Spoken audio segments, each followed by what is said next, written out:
3 pounds on steel. Then a child's scream shattered the Detroit night.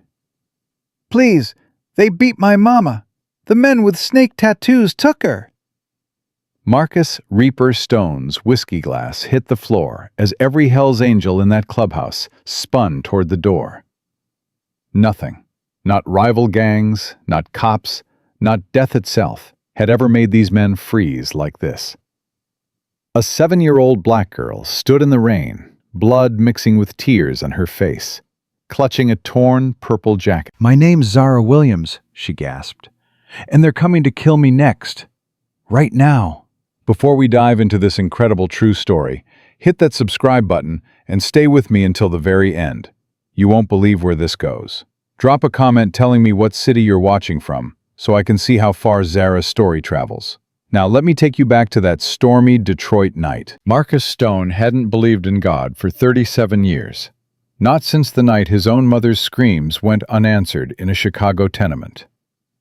But when he opened that clubhouse door and saw Zara Williams standing in the rain, soaked to her bones and shaking, something inside his chest cracked open. I said they beat my mama. Zara's voice came out stronger now, despite the tears streaming down her face. Aren't you going to help me? Behind Reaper, the clubhouse had gone dead silent. 23 Hell's Angels. Men who'd seen knife fights, shootouts, and things that would make normal people lose sleep for years, stood frozen. Jesus Christ, Reaper! Diego Hammer Rodriguez's voice cracked from his spot near the pool table. His tattooed hands gripped his beer bottle so tight the glass threatened to shatter. What the hell do we do with a kid? Reaper knelt down slowly, his 6'3" frame folding until he was eye level with Zara. Up close, he could see the purple bruise blooming across her left cheek. The way her small hands trembled as she clutched that torn purple jacket like it was the only thing keeping her alive. What's your name, sweetheart? Zara Williams. She wiped her nose with the back of her hand. I'm 7 years old, and I live on Gratiot Avenue with my mama, Keisha. She's a nurse at Detroit Memorial, and she works night shifts. And she makes me pancakes on Sundays with extra syrup, even though she says it's too much sugar. The words tumbled out in a rush, like she was afraid if she stopped talking, he'd shut the door in her face.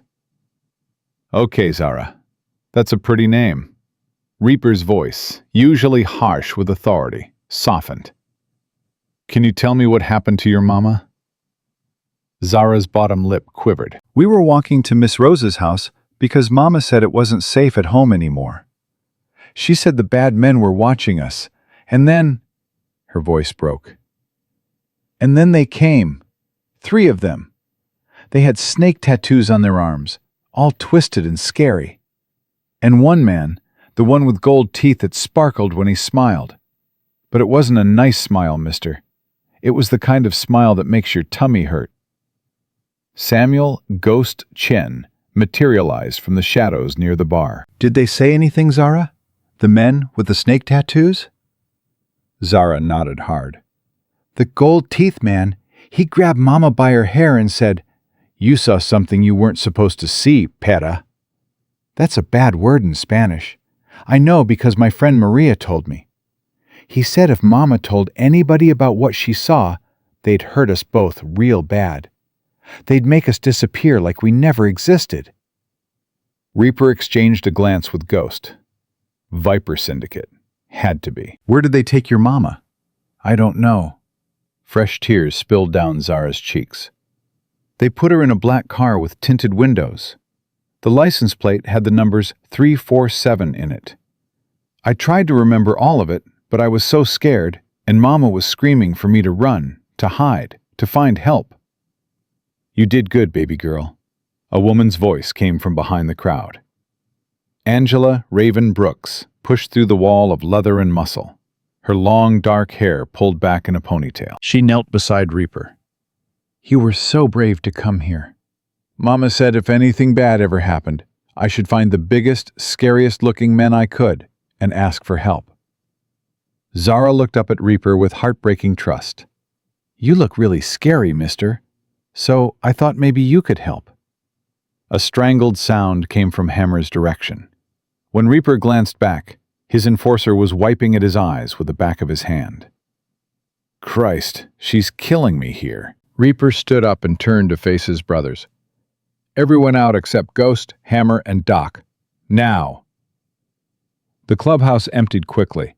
Raymond Doc Foster, their 62-year-old medic whose hands shook from too much bourbon but steadied when lives depended on it, approached with his worn medical bag. "Let me look at you, sweetheart." Doc's gravelly voice turned surprisingly gentle. "I'm a doctor. Well, I used to be. I help people feel better." Zara pressed closer to Reaper. "Will it hurt?" "Not even a little bit. I just want to make sure you're not hurt anywhere else." As Doc examined Zara, his expression grew darker. The bruise on her cheek was fresh, maybe 6 hours old. But there were older marks, too. Finger-shaped bruises on her upper arms in various stages of healing. Yellow-green ones that were 2 weeks old. Purple ones from just days ago. A partially healed cut on her lip. Small scratches on her palms that looked like defensive wounds. "Reaper," Doc's voice dropped low. "Come here." Reaper stepped closer while Raven distracted Zara with questions about her favorite foods. "This isn't the first time someone hurt this child." Doc pointed to the pattern of bruising on Zara's arms. "See how these are at different stages of healing? Someone's been grabbing this girl repeatedly, hard enough to leave marks. And these scratches on her palms, classic defensive wounds. She's been trying to protect herself." Doc pulled back Zara's sleeve slightly, revealing a small hospital bracelet, yellowed with age. "This is from Detroit Memorial, 3 weeks old. Treatment code indicates she was seen in the emergency department for multiple contusions and potential abuse." Rage, white-hot and pure, flooded through Reaper's veins. "Zara." He crouched down again, his voice carefully controlled. "The men who took your mama, had you seen them before?" She nodded miserably. "They came to our apartment 3 weeks ago. That's when Mama took me to the hospital because my arm hurt so bad where Gold Teeth Man grabbed me. Mama was crying after we got home. She had a bruise on her face, and she told me she was sorry, that she should have protected me better. But how could she protect me when they're so big and scary?" "What did they want 3 weeks ago?" "Mama saw something at the hospital parking lot. She was getting off her shift, and she saw these men in suits making another man kneel down by a car. And then one of the men, he had a gun, and he—" Zara's voice dropped to a whisper. "He shot the man in the head. Mama said she shouldn't have been there. She said she should have just walked away. But she didn't, and they saw her." Ghost pulled out his phone and started typing rapidly. "Reaper, 3 weeks ago. That's when Detective Raymond Hayes went missing, Narcotics Division. Word on the street was he was working undercover. Word on the street was wrong." Reaper's jaw clenched. "He was working with the Vipers, and Keisha Williams saw them execute him." Raven wrapped a blanket around Zara's shoulders. "Baby, have the bad men come back since that first time?" "Twice." Zara's voice went mechanical, like she was reciting something she'd memorized. "The second time, they brought pictures.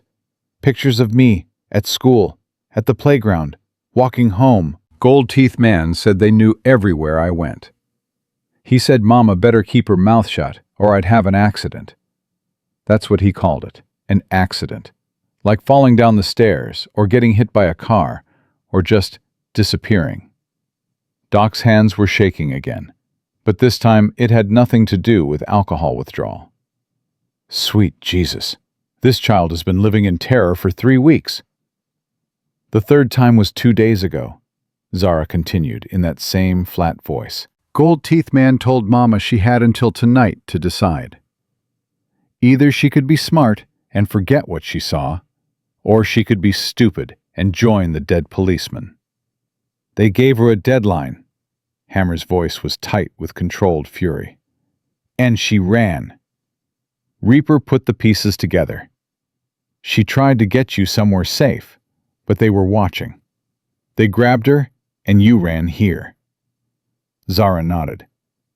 Mama always said Hell's Angels were dangerous men. But she also said, sometimes dangerous men protect people when the police can't, or won't. Her dark eyes met Reaper's. Will you help me get my mama back, please? I don't have anybody else. Reaper felt something shift inside his chest. He'd spent 3 decades running from his past, from the memory of his own mother's murder. He was 8 years old that night. 8 years old, hiding in a closet, watching through the slats as his stepfather's fist connected with his mother's jaw. The sound it made, that wet crack, he could still hear it in his nightmares. He'd run to a neighbor's house, screaming for help. But by the time the police arrived, his mother was already gone. The social worker who'd come for him had cold hands.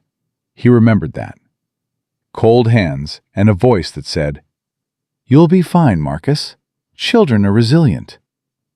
But he hadn't been fine. The foster homes that followed had taught him that the world was divided into predators and prey, and he'd decided early which one he'd be. Yeah, sweetheart. His voice came out rough with emotion he hadn't felt in years. We're going to get your mama back. You promise? Marcus Stone had made few promises in his violent life, and he'd kept even fewer. But looking into this child's face, he felt something he thought had died long ago flicker to life. I promise. Zara threw her arms around his neck and sobbed. Huge, heaving cries that shook her small frame. Reaper held her awkwardly at first. He wasn't used to comforting children. But then his arms tightened protectively. Over her head, he caught Raven's eyes. She was crying too, silently, tears streaming down her face. I need intel. Reaper looked at Ghost. Everything on the Viper Syndicate in Detroit. Leadership, locations, operations. I want to know where they take witnesses and how many men they've got. On it. Ghost already had his laptop out. Hammer, call Tommy Steele from the Iron Wolves. Tell him I need to talk about cartel activity in Oakland. They had problems with the Vipers 6 months ago. What are you thinking, Reaper? Hammer asked. I'm thinking this little girl just declared war on the Viper Syndicate. And I'm thinking we're going to finish what they started. Raven stood up. This isn't like our usual fights, Marcus. The Vipers aren't local dealers we can intimidate. They've got resources, military weapons, connections in law enforcement. Going after them means risking everything. The club, our lives, everything we've built. I know. And you're doing it anyway. I'm doing it anyway. Raven studied his face for a long moment, then nodded. Then I'm getting supplies. This child needs clean clothes, food, and somewhere safe to sleep while we plan. Doc finished his examination. She's dehydrated and exhausted. Probably hasn't eaten properly in days, but nothing that won't heal physically. The psychological trauma is what worries me. This child has been terrorized for weeks. Her fight or flight response is stuck in overdrive. See how she startles at every sound? How she positions herself with her back to the wall?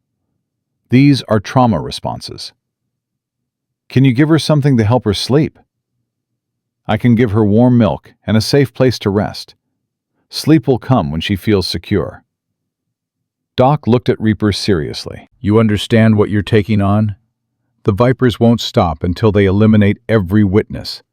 That includes this child. Then they're going to have to go through me first. Ghost looked up from his laptop. Reaper, you need to see this. The screen showed a Detroit Police Department missing persons report. Keisha Williams, age 29, nurse at Detroit Memorial Hospital. Supported missing by her neighbor Rosa Martinez 2 hours ago when Zara showed up at the woman's door asking for help before running away. Neighbor called the cops? Reaper asked. Yeah, but look at the responding officer. Ghost pointed to a name. Officer Carlos Vega. He's on the Viper payroll. I've got surveillance photos of him meeting with their people. So now the cartel knows exactly what happened. They know Zara went to a neighbor, and they know that neighbor called the police. Which means they'll be questioning that neighbor. Hammer's voice was grim. Finding out where Zara went next. Rosa doesn't know about us. Zara's small voice cut through their conversation. I didn't tell her where I was going. I just said I needed to find help. But she's going to be so worried about me. We'll make sure Miss Rosa knows you're safe, Raven assured her. As if summoned by their words, Reaper's phone buzzed. Unknown number.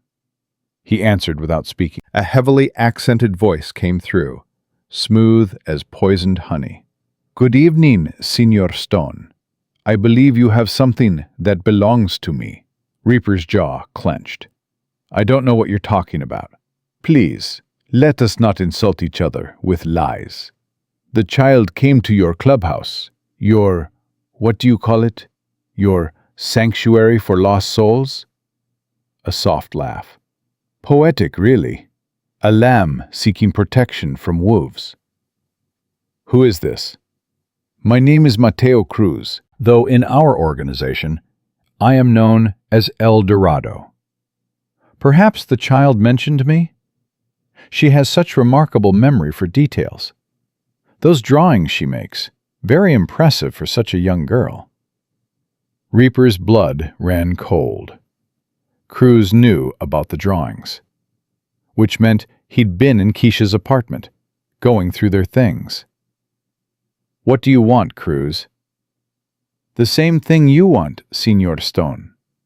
A peaceful resolution.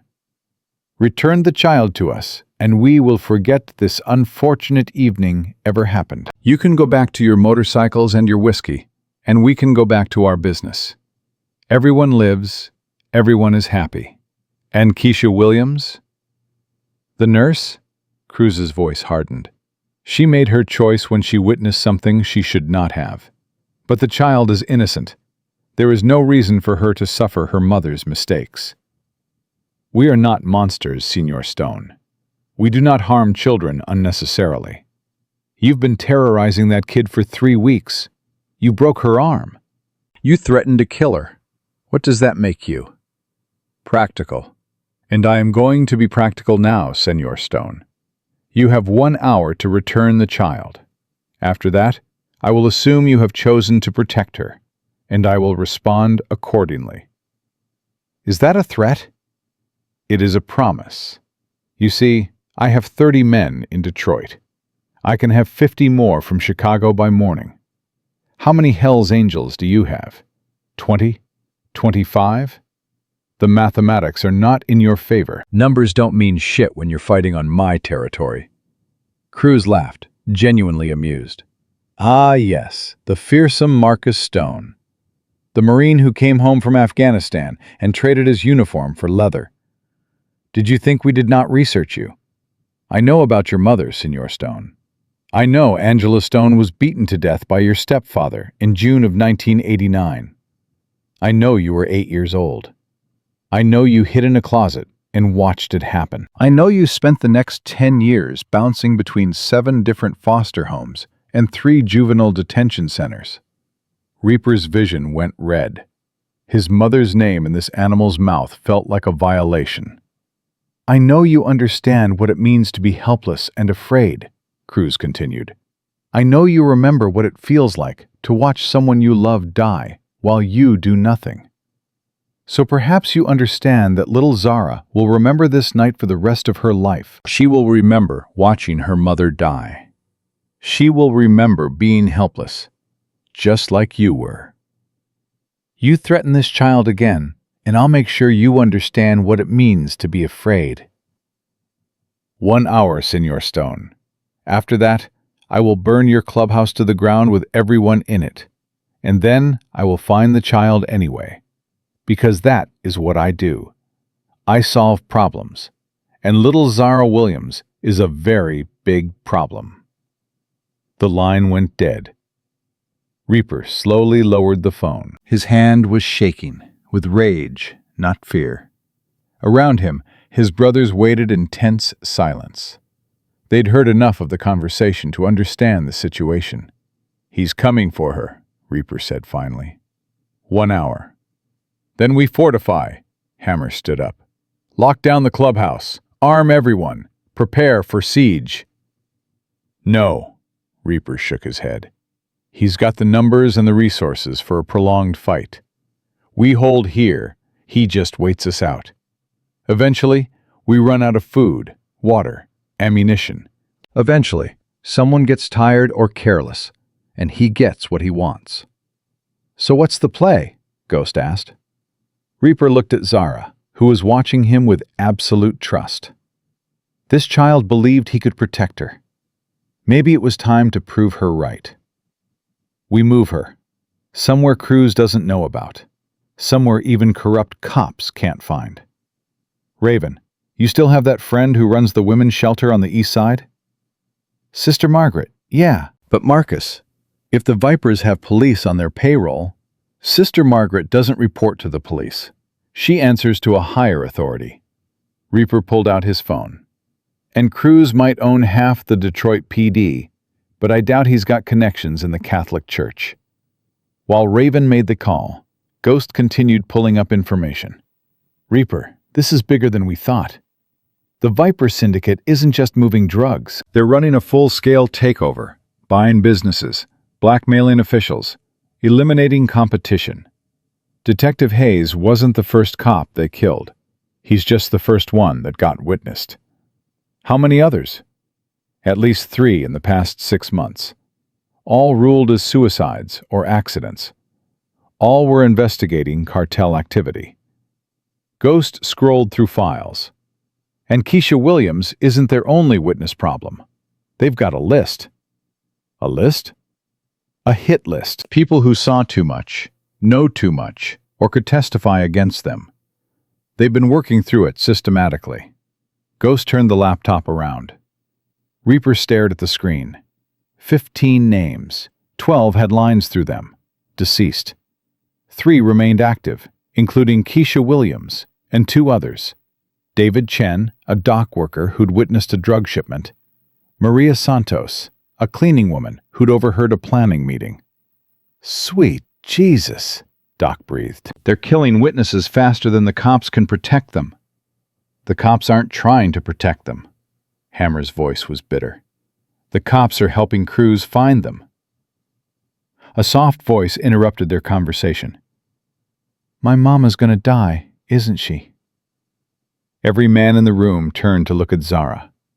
She'd been so quiet on the couch, they'd almost forgotten she was there. But now she stood up, the blanket falling from her shoulders. "The bad men, they don't let people go." "I heard Gold Teeth Man tell Mama that. He said once you're on their list, the only way off is in a box." Zara's voice didn't waver. "So my mama's gonna die, unless you kill them first." "Zara," Reaper started. "Don't lie to me." Her small hands clenched into fists. "Grown-ups always lie to kids because they think we can't handle the truth. But I've been handling the truth for 3 weeks. I know what's going to happen. I just need to know if you're really going to help or if you're going to give me to Sister Margaret and forget about us." The directness of it, the adult understanding in a 7-year-old's voice, hit Reaper like a physical blow. He knelt down and looked her straight in the eyes. "I'm going to get your mama back. And then I'm going to make sure Cruz and his people never threaten anyone in this city again. Promise?" "I already promised, didn't I?" Zara studied his face with an intensity that was unsettling in someone so young. Then she nodded slowly. "Okay, but I want to help." "Baby, you've already helped. You got yourself here safely. You gave us information. I have more information." Zara walked to the table where Ghost's laptop sat. "I draw pictures. Mama said it helps me remember things. Can I show you?" Ghost pulled out a chair for her. Zara climbed up and reached into the pocket of her torn purple jacket, pulling out a folded piece of paper. When she smoothed it flat on the table, every man in the room leaned in to look. The drawing was remarkable. Crude in the way all children's art is crude, stick figures in simple shapes, but with details that revealed a photographic memory. She'd drawn the 3 men who'd taken her mother. Their faces were carefully rendered with distinctive features. The snake tattoos on their arms, coiled and detailed. The gold teeth in Mateo Cruz's mouth, each one numbered and precise. She'd even drawn the black car with tinted windows and the partial license plate in careful printing. 347-BMK. I saw this car before. Zara pointed to the drawing. 2 weeks ago, parked outside our apartment. And again last week, outside my school. And 3 days ago at the grocery store where Mama shops. Mama didn't notice, but I did. I draw everything that scares me. Dr. Patterson said it would help me process my feelings. Your mama had you in therapy? Doc asked gently. After the first time the bad men came, Mama said I needed to talk to someone about being scared all the time. Dr. Patterson is nice. She has a therapy dog named Biscuit in her office. He's a golden retriever, and he lets me pet him when I cry. Ghost was already running the partial plate through his databases. Zara, this is incredibly helpful. Do you have more drawings? She nodded and pulled out another folded paper. This one showed a building, a warehouse with distinctive architectural features, loading docks with numbers, security cameras mounted on corners, even the pattern of windows on the second floor. This is where they took the policeman before they shot him. Zara's voice remained matter-of-fact. Mama described it to me because she couldn't sleep. She said telling me made her feel less alone with the secret. She said keeping scary things inside makes them bigger, but sharing them makes them smaller. The warehouse had an address number barely visible in the child's careful printing. 1247. 1247. Ghost was already typing. Warehouse district on Dansansi Street. That's Viper territory. Intelligence says they use it for drug processing, but if Keisha witnessed the execution there, it's more than processing. Reaper's voice was grim. It's where they handle their problems, their cleanup site. Zara pulled out a third drawing. This one showed the interior of a room. A chair in the center. Dark stains on the floor that a child might not understand, but grown men recognized as blood. And in the corner, barely visible, what looked like a woman tied to that chair. Mama described this too. She said she had nightmares about the room. She said the bad men would take her there if she talked. So I drew it for her, to make the nightmare smaller. Doc's voice was shaky. This child has been processing her mother's trauma along with her own. She's been carrying the weight of adult terror for 3 weeks. Hammer's phone buzzed. He glanced at the screen and swore. We got movement. Street cameras show multiple vehicles heading this direction. Black SUVs, tinted windows. ETA 5 minutes. He didn't wait the full hour. Reaper's voice was tight. Smart. Thought he'd catch us unprepared. Are we prepared? Doc asked. Reaper looked around the clubhouse at his brothers. Men who'd followed him through countless fights. Men who trusted his leadership, even when it led them into danger. And he looked at Zara, this 7-year-old child who'd stumbled into their world and somehow become worth dying for. Raven, take Zara out the back. Ghost, you go with them. Get her to Sister Margaret, and then disappear until I call you. Marcus, Raven started. This is not a discussion. Reaper's voice carried absolute authority. That child doesn't see what's about to happen here. She's seen enough violence. Zara grabbed his hand, her small fingers wrapping around his calloused palm. You're coming back, right? You're not going to die fighting the bad men? I'm not planning on it, sweetheart. That's not a promise. Reaper smiled, despite the situation. You're right, it's not. But I'll make you this promise. Whether I come back or not, your mama is going to be safe. My brothers won't stop until she's home with you. But I want you to come back too. Zara's eyes filled with tears. I don't want you to die like my mama's gonna die. Your mama's not going to die, and neither am I. You can't know that. No, but I can fight like hell to make sure it doesn't happen. Zara threw her arms around his waist. Thank you for being scary enough to help. And for being nice, even though you look mean. As Raven and Ghost hustled Zara toward the back exit, she looked over her shoulder one last time.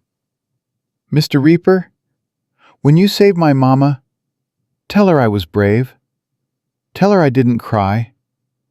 Tell her I found the scariest men I could, and they helped us. I'll tell her, baby. Now go. The back door closed behind them. The sound of it echoed in the sudden silence of the clubhouse. Reaper turned to face his remaining brothers, Hammer, Doc, and the 15 other Hell's Angels who'd returned when they heard about the incoming threat. Men with scarred knuckles and hard eyes. Men who'd chosen this life because the normal world had no place for them. All right, listen up. Reaper's voice cut through the tension. The Viper Syndicate is coming here to take a 7-year-old girl. They're coming to kill her because she's the daughter of a witness. They think we're going to be easy targets because we're just a motorcycle club, not an army. He pulled his father's dog tags from under his shirt. William J. Morrison, U.S. Army. Vietnam, 1968 to 1970. The medal was tarnished with age, but Reaper had worn them every day for 33 years. Since the day they'd arrived, in a manila envelope with a letter saying his father had died in a car accident 6 months after coming home from the war. His father had survived 2 tours in the Mekong Delta, only to be killed by a drunk driver on a Tuesday afternoon in San Diego. My old man was a soldier. Reaper held up the tags. He taught me tactics before he died. Taught me how to plan an operation, how to use terrain, how to make superior numbers work against an enemy. And what Cruz doesn't know is that some of us remember those lessons. Hammer pumped his shotgun. What's the play, boss? We make them pay for every inch of ground. We make them understand that in Detroit, the Hells Angels protect our own. And we make sure that when this is over, Mateo Cruz knows that Zara Williams is untouchable. The sound of engines echoed outside.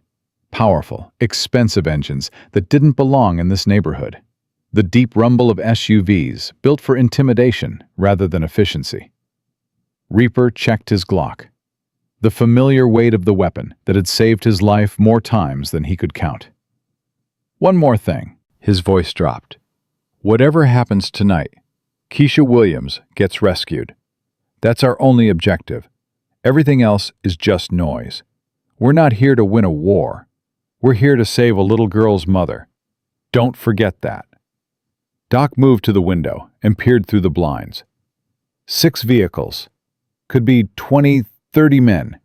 Maybe more. Good. Reaper's smile was cold. More targets. The rumble of engines grew louder.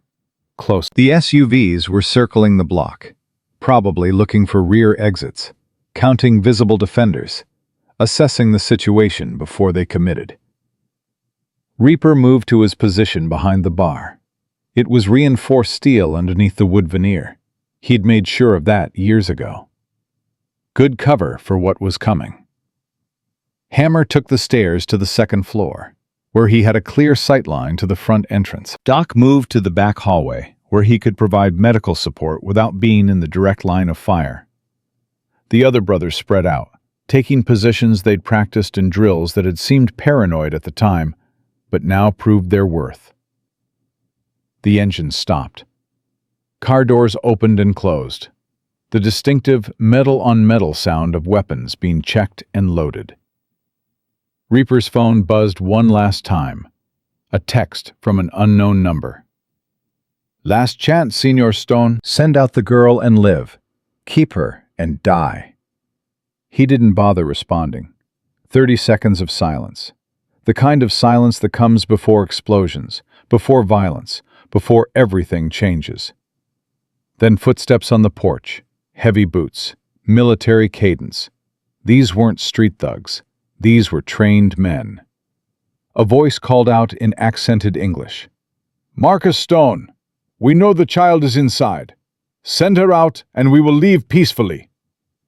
Reaper didn't answer. "We have no wish to harm you or your men. "This is not your fight. The girl is our business. Give her to us and go back to your drinks." Still no answer. "Very well. You have made your choice." The clubhouse door exploded inward with a crash that sent splinters flying across the room. A battering ram. They'd brought a goddamn battering ram to a residential neighborhood. 6 men in tactical gear poured through the opening, weapons raised, shouting in Spanish. But the Hells Angels were already moving, already firing, already making the Vipers pay for their arrogance. Hammer's shotgun roared from the second floor. The lead Viper went down hard, clutching his chest. The man behind him stumbled over the body, and Reaper's first shot took him in the shoulder, spinning him around. The clubhouse erupted into chaos. Muzzle flashes lit the darkness. The stench of gunpowder filled the air. Men were shouting, cursing, screaming. But through it all, Reaper felt a strange calm settle over him. This was what he'd been training for his entire life. Every fight in foster care, every deployment in Afghanistan, every biker war over territory and pride. It had all been preparation for this moment. For protecting a 7-year-old girl who'd knocked on his door and called him scary. For keeping a promise to a child who'd already seen too much darkness. For finally, being the man his mother had needed, but never had. A Viper soldier appeared in front of him, weapon rising. Reaper moved on instinct, his Marine Corps training taking over. He knocked the gun aside, stepped inside the man's reach, and drove his knife up under the ribcage. The Viper's eyes went wide with shock, then empty. More men were pouring through the door. Too many. They'd underestimated the Viper numbers. "Reaper!" Hammer's voice from upstairs. "We got reinforcements coming. 3 more vehicles." "How many?" "At least 15. We're outnumbered 3-1. Reaper fired 3 more shots, dropping 2 Vipers and forcing a third to take cover. His mind was racing, calculating angles and odds and possibilities. They couldn't win this fight, not with these numbers. But they didn't need to win. They just needed to survive long enough for Zara to get to safety. "All positions, fall back to secondary defensive line." Reaper's voice cut through the chaos. "We're not dying for real estate. We're buying time." The Hells Angels began a controlled retreat, moving back through the clubhouse toward the reinforced positions in the rear. They left booby traps and obstacles in their wake, slowing the Viper advance. A Viper soldier got too close to Doc's position. The old medic, hands suddenly steady as stone, fired once. The Viper dropped.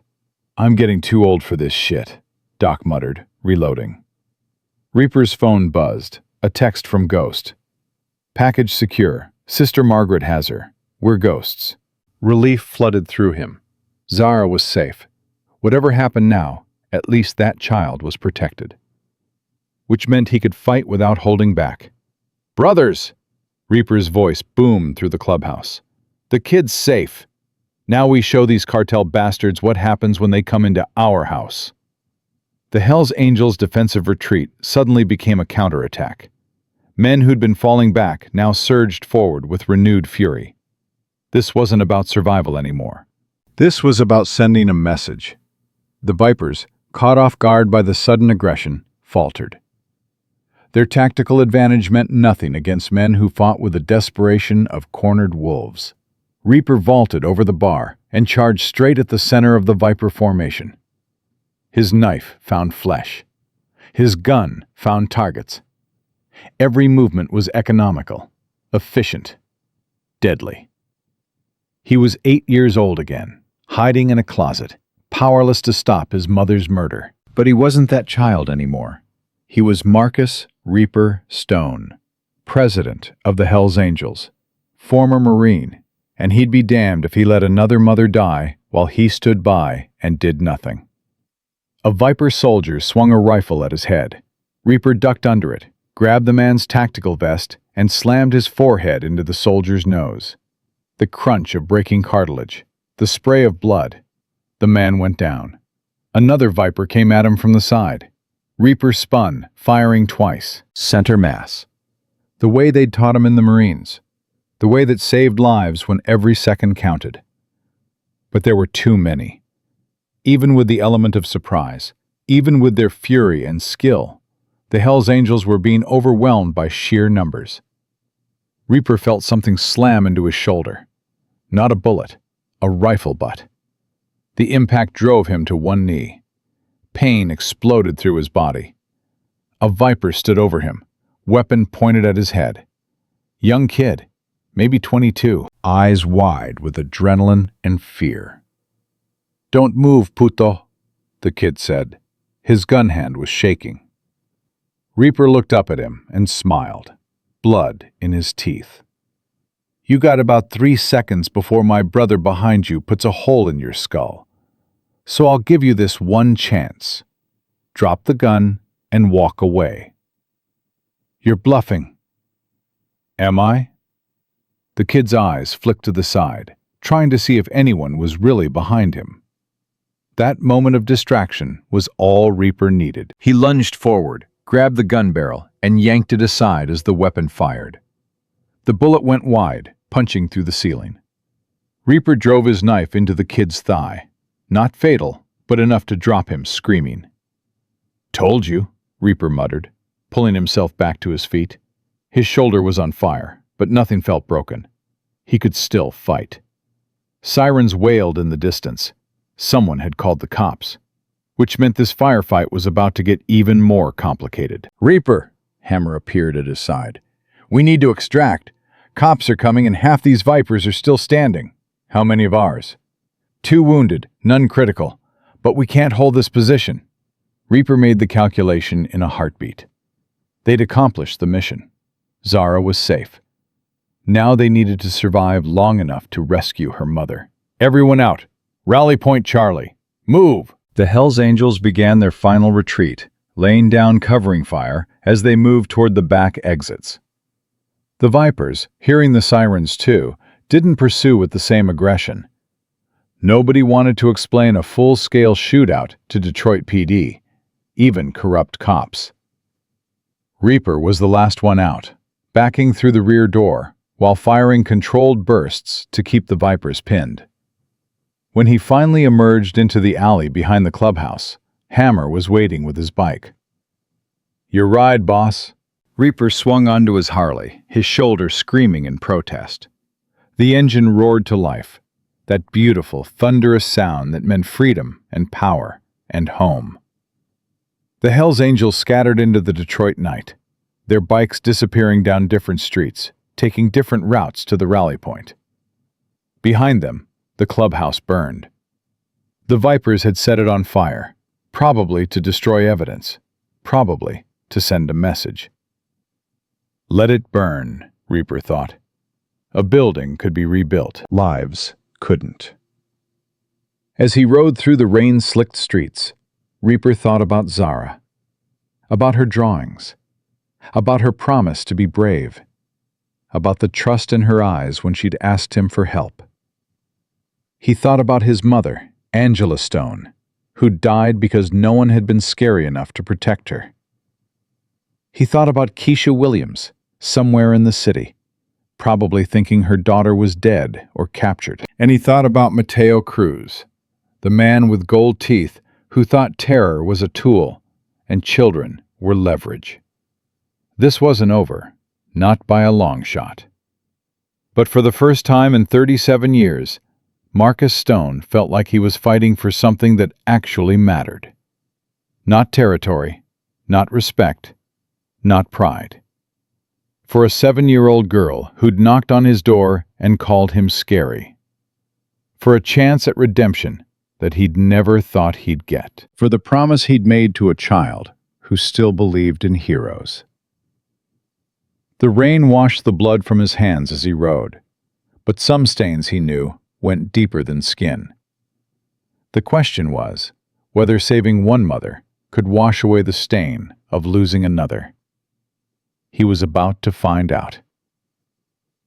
The rally point was an abandoned auto shop 3 miles from the burning clubhouse. Reaper's Harley skidded to a stop in the gravel lot, his shoulders screaming with every movement. Blood soaked through his leather jacket, warm and sticky against his skin. Hammer was already there, counting heads as the other Hells Angels arrived in 2s and 3s. 17 accounted for, 2 still missing. Jenkins took a round to the leg, but he'll live. Paulson's got a concussion from that battering ram, but Doc's checking him now. The missing 2? Snake and Bulldog, last seen covering our rear exit. Reaper pulled out his phone and dialed Snake's number. It rang 4 times before going to voicemail. Bulldog's did the same. Damn it, Reaper's jaw clenched. Crews might have them. Or they went to ground. Hammer's voice held hope that neither of them believed. You know, Snake, he's survived worse. Ghost's car pulled into the lot, headlights cutting through the rain. He emerged from the driver's side while Raven helped Zara out of the back. The little girl's eyes went immediately to Reaper, scanning him for injuries with an intensity that belonged on someone much older. You're bleeding, Zara said, her voice steady despite the fear in her eyes. Your shoulder. Just a scratch, sweetheart. That's what grown-ups always say when they're hurt bad. She walked straight to him and gently touched the blood-soaked leather. My mama says lies don't help anybody feel better. They just make the scary truth come later. Doc appeared with his medical bag. Kid's right. Let me look at that shoulder before you bleed out trying to be tough. Reaper let Doc guide him to a workbench while Zara hovered nearby, watching every movement. The old medic cut away the leather jacket and examined the wound with practiced efficiency. Through and through. Missed the bone, missed the major vessels. You're lucky. Don't feel lucky. You're alive. That's luckier than Snake and Bulldog right now. Doc began cleaning the wound. This is gonna hurt. It did. Reaper bit down on a leather strap while Doc worked, his vision going white at the edges. Through the pain, he heard Zara's small voice. When my mama sets bones at the hospital, she tells people to think about something happy, something that makes them forget the hurt for a little while. Yeah? Reaper managed through gritted teeth. What do you think about? Pancakes, the kind Mama makes on Sundays, with the blueberries arranged in the smiley face. And the syrup that's warm, because she heats it up in the microwave for exactly 17 seconds. Zara's voice was soft but steady. What do you think about? Reaper closed his eyes. What did he think about? Most of his memories were violence and loss. But then an image surfaced. His mother, before everything went wrong. She was singing while cooking dinner. Some old Motown song he couldn't quite remember the name of. Her voice had been terrible, completely off-key, but she'd smiled while she sang. My mom's singing, he said quietly. She couldn't carry a tune to save her life, but she sang anyway. That's a good memory. Zara nodded solemnly. Mama says good memories are like Band-Aids for your heart. Doc finished stitching and wrapped the shoulder tightly. You're good to go. But Reaper, you need rest. Real rest. Not this macho bullshit where you pretend you're fine and then collapse from blood loss. I'll rest when Keisha's safe. Ghost approached with his laptop. We got a problem. Multiple problems, actually. Talk to me. First problem. Detroit PD just issued an APB for all of us. Warrant charges include assault with deadly weapons, attempted murder of police officers, and destruction of property. Attempted murder of cops? We didn't shoot any cops. 3 of the Vipers were off-duty officers. They're spinning this as a biker gang attacking law enforcement.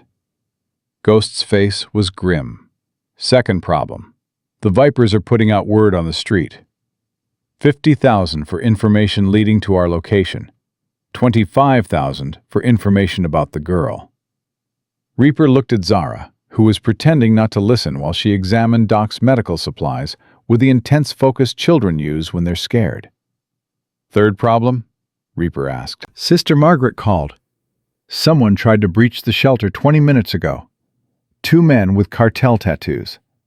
She turned them away, but they're watching the place now. We can't bring Zara back there. "Where is she now?" Still at the shelter. Sister Margaret's got some serious security. Former cops who owe her favors. But it's not going to hold forever against determined assault. Hammer slammed his fist against the wall. So we got no safe house, no backup location, and every cop in Detroit looking for us. Plus the cartel's got unlimited resources, and our clubhouse is ash. What's the play?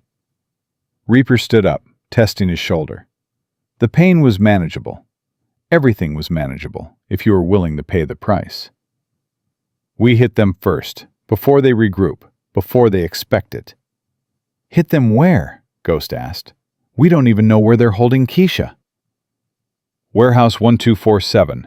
Zara's drawing showed it." That's where they took Detective Hayes. That's where they handle their problems. That's where Keisha is.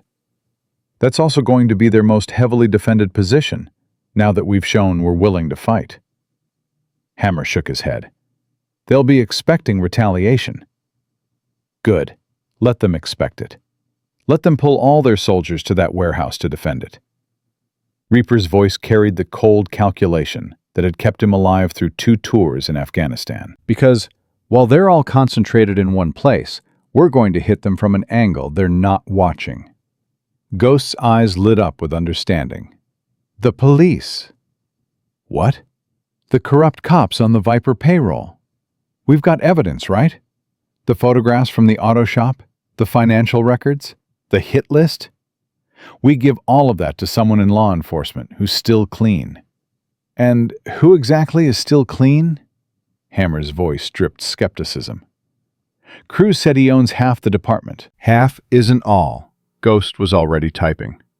FBI Special Agent Sarah Chen. She's been investigating cartel activity in Detroit for 2 years. Word is, the Vipers have tried to buy her 3 times and failed. She's clean. "You trust her?"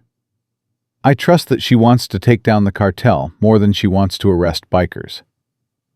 Ghost pulled up a photo on his laptop. Asian woman, mid-30s, with sharp eyes that had seen things. "She's good people, Reaper." Lost her partner to cartel violence last year. She's got motivation. Reaper considered this. Involving federal agents meant giving up control. It meant trusting the same system that had failed him his entire life. But it also meant bringing resources to the fight that the Hells Angels couldn't match. "Set up a meet, somewhere public, somewhere she can't bring a tactical team without us seeing it coming." "When?" 2 hours. We don't have time for anything longer." A small hand tugged at Reaper's good arm. Zara looked up at him with eyes too old for her face. "Mr. Reaper, when you save my mama, is she going to be okay? Like, really okay? Or is she going to be broken inside like the people on TV who get rescued but they're never the same?" The question hit Reaper harder than the bullet had. This child understood trauma in a way no 7-year-old should. She had been living with it for 3 weeks, watching her mother deteriorate under the weight of fear and violence. He knelt down to her level, ignoring the protest from his shoulder. "I'm not going to lie to you, Zara. Your mama's been through something terrible. She's probably scared and hurt and maybe a little broken right now. But broken doesn't mean unfixable. And with you there to help her heal, with people who care about both of you, she can get better." You promise? "I promise we're going to give her every chance to heal. The rest is up to her, and you, and time. Some promises I can make, some I can't. But I can promise I won't stop fighting until she's safe." Zara studied his face for a long moment, then nodded. "Okay, that's a good enough promise." Raven appeared with food, fast food burgers and fries from a drive-thru. "Everyone needs to eat." Can't fight on empty stomachs. As the Hells Angels gathered around to eat, Reaper noticed how they'd naturally formed a protective circle around Zara. These hard men with their tattoos and scars, treating this child like she was made of glass and dynamite in equal measure. Snake's phone rang. Everyone froze. Reaper grabbed it from the workbench where Hammer had placed it earlier. Unknown number. He answered. Senor Stone. Mateo Cruz's voice came through, smooth and poisonous. I hope you're enjoying your temporary freedom. Where are my men? Your men? Ah, you mean the large one with the serpent tattoo on his neck, and the smaller one with the scarred face? Yes, we have them. They fought well, especially the big one. He took down 3 of my soldiers before we subdued him. Reaper's hand tightened on the phone. If you've hurt them, they're alive, for now. Which brings me to my proposal. A trade. Your men for the child. Simple. Clean. Everyone gets what they want. Except Keisha Williams. The nurse has already served her purpose. She told us everything we needed to know about what she saw, who she told, where she kept her documentation. She's no longer relevant to our business. You killed her. The words came out flat, emotionless. But inside, Reaper felt something crack. Not yet, but soon. Unless you make this trade, then perhaps we can be generous. Perhaps we let the nurse live. Perhaps we even let your men live. All you have to do is give us the child. Zara had gone completely still, listening to every word. Her face had lost all color. No deal, Reaper said. I thought you might say that, so let me sweeten the offer. You have something I want. I have 3 things you want. 2 men and 1 woman. I'll trade all 3 for the child. But this offer expires in 1 hour. After that, I start sending you pieces of your brothers to encourage cooperation. You're lying about Keisha. She's already dead. Am I? There was a rustling sound. Then a woman's voice came on the line. Weak, terrified, but unmistakably alive. Marcus Stone? Please, if you have my daughter, keep her away from these men. Don't let them... The voice cut off with a cry of pain. Cruz came back on. As you can hear, the nurse is very much alive and very motivated to beg for her daughter's safety. It's quite touching, really. A mother's love. 1 hour, you said. 57 minutes now. The location will be texted to you in 30 minutes. Come alone with the child, and everyone lives. Bring your gang, and I start executing hostages. Your choice, Senor Stone. The line went dead. Reaper slowly lowered the phone. Every eye in the auto shop was on him, but the only eyes that mattered were Zara's. My mama's alive, she whispered. Yeah, sweetheart. She's alive. And he wants to trade me for her. That's what he said. Are you going to do it? Zara's voice didn't waver. Are you going to give me to the bad men to save my mama and your friends? The question hung in the air like smoke. Every Hell's Angel in that room knew the calculation. 3 lives for 1. The math was simple. The morality was not. No, Reaper said quietly. I'm not giving you to anyone.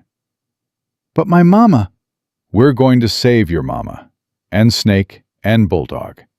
And we're going to do it without handing you over to a man who's going to kill you the second he has you in his hands. Zara's eyes filled with tears, but she blinked them back. How? I'm still working on that part. Ghost stood up from his laptop. I might have something. The text Cruz mentioned, when it comes through, I can trace it. Not immediately, but within a few minutes. If we can identify the tower it pings from, we can narrow down his location. He's too smart to text from the warehouse where he's holding the hostages, Hammer objected. Maybe, but he's also arrogant. He thinks we're beaten. He thinks we're desperate enough to walk into his trap. Arrogant people make mistakes. Reaper's phone buzzed. A text from an unknown number. Belle Isle Bridge, South Side, 1 hour. Come alone, or they die. Belle Isle was a park on an island in the Detroit River. One bridge in, one bridge out. No cover, no escape routes. The perfect place for an ambush. Ghost was already working. Got it.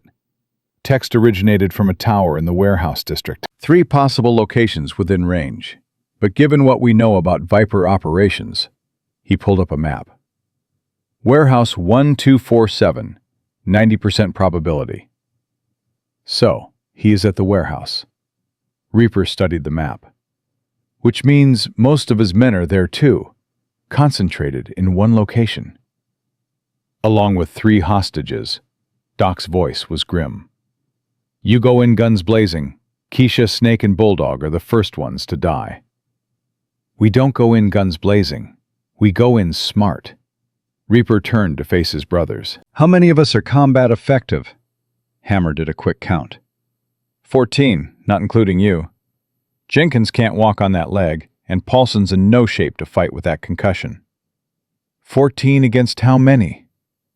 Intelligence from before the Clubhouse attack suggested 30 Vipers in Detroit.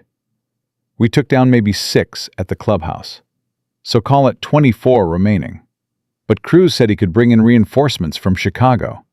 Could be 50 by now. Could be more. The math was bad. The terrain was worse.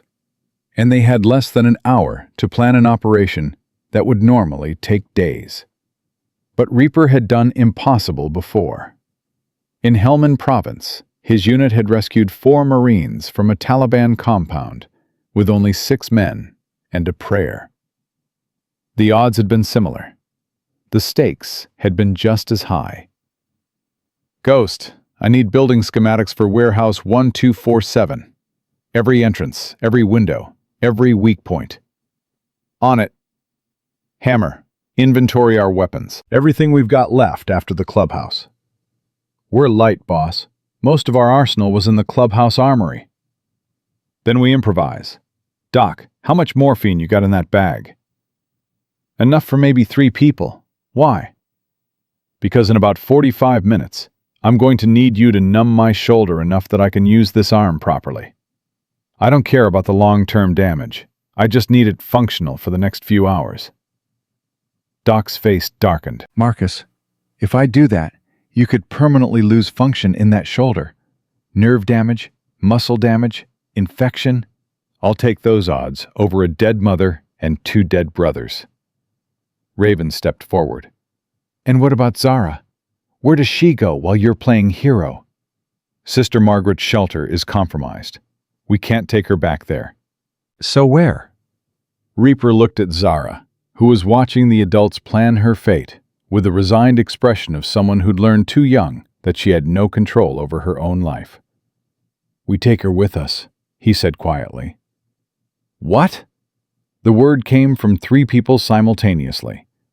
You can't take a child into a combat zone. Raven's voice rose with disbelief.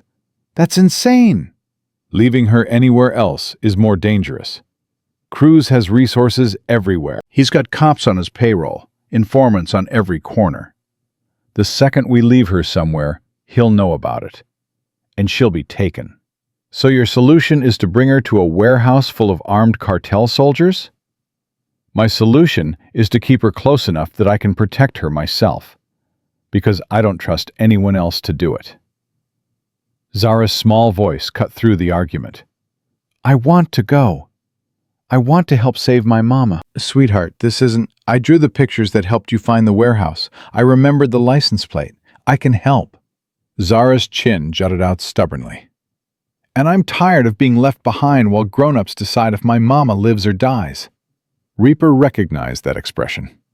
It was the same one he'd worn at 8 years old, when the social worker tried to tell him he couldn't attend his mother's funeral. The same stubborn refusal to be treated like a child, when childhood had already been stolen. Okay, he said, but you stay in the car with Ghost. You don't move until I come get you. Understood? Understood. Raven looked like she wanted to argue more, but she just shook her head. You're all insane. Every single one of you. Probably. Reaper checked his watch. 42 minutes until Cruz's deadline. Ghost, where are we on those schematics? Got them. Warehouse has 4 entrances: main loading dock, south personnel door, north fire exit, and a roof access hatch. Security cameras at all corners, probably feeding to a central monitoring station. Power supply? External transformer on the east wall. Single point of failure. Good. That's our first move. Hammer, you take 2 men and cut the power exactly 3 minutes after I enter the building. That gives me time to locate the hostages before everything goes dark. How are you getting in? The front door. I'm accepting Cruz's offer. The hell you are, Hammer's voice rose. That's suicide. Not if I'm wearing a wire. Not if Ghost is tracking my position. Not if you're ready to move the second I give the signal. Reaper began laying out the plan with military precision. I go to Belle Isle like Cruz wants. I tell him I'm willing to trade Zara for the hostages. But I need proof of life first. I need to see them. That gets me inside the warehouse. And then what? Doc asked. Then I start a war. The next 30 minutes passed in controlled chaos. Ghost rigged a wire so small it was nearly invisible, tucked into the collar of Reaper's jacket. Hammer distributed weapons, a mix of handguns, shotguns, and one AR-15 that someone had stashed in their bike saddlebag. Doc numbed Reaper's shoulder with enough local anesthetic to drop an elephant. Zara watched it all with wide eyes, occasionally asking questions that revealed how much she understood about violence and tactics. Why are you putting that medicine in Mr. Reaper's shoulder? So he can use his arm even though it's hurt. Won't that make the hurt worse later? Probably, sweetheart. Then why do it? Because sometimes we have to choose between hurt now and hurt never because we're dead. Zara nodded solemnly. Like that made perfect sense. 15 minutes before the deadline, Reaper pulled Ghost aside.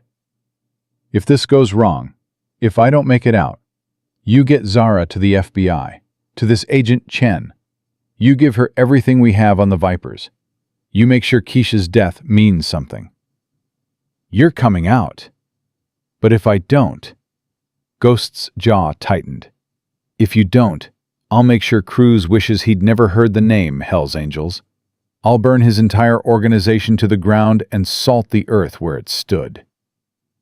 That's the spirit. They loaded into vehicles, Reaper in his Harley, Ghost and Zara in the car, Hammer and the strike team in 2 vans.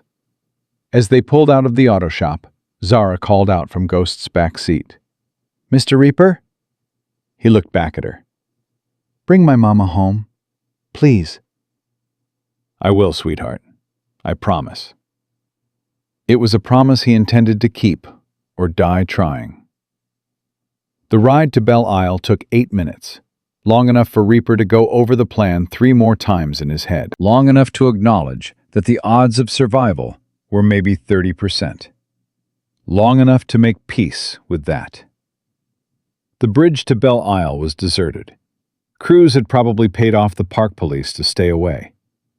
Reaper's bike rumbled across the span, its headlight cutting through the rain and darkness. Ahead, he could see vehicles parked near the south end. Black SUVs, just like the ones that had attacked the clubhouse.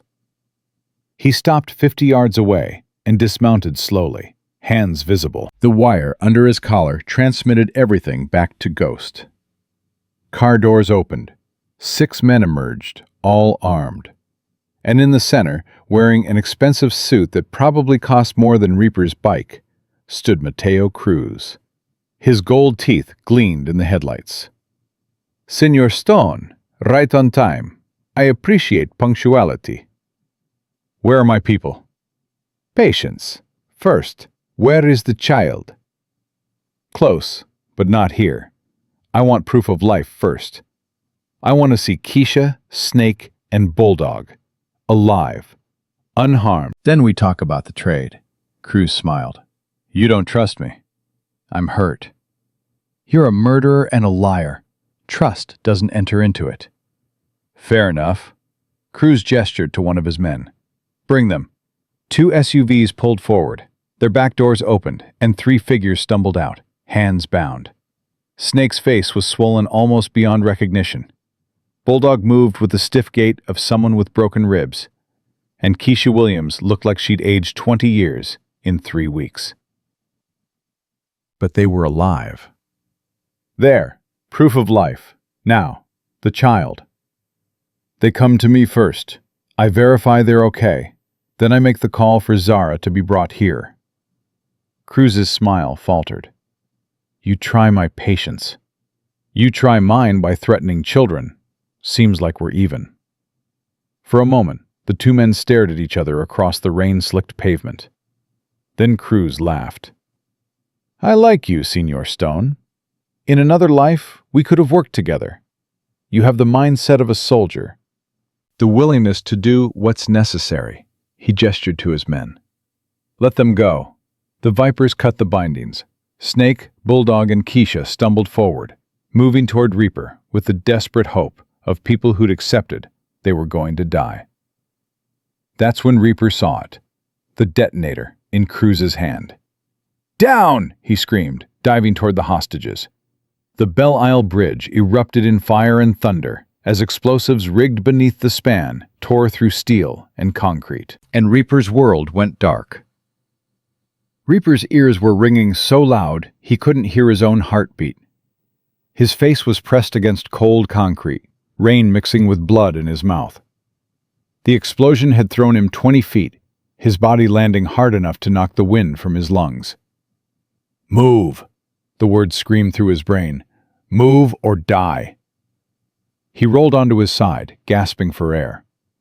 Through the smoke and rain, he could see the bridge, or what was left of it. A massive section of the span had collapsed into the Detroit River, twisted steel jutting from the water like broken bones.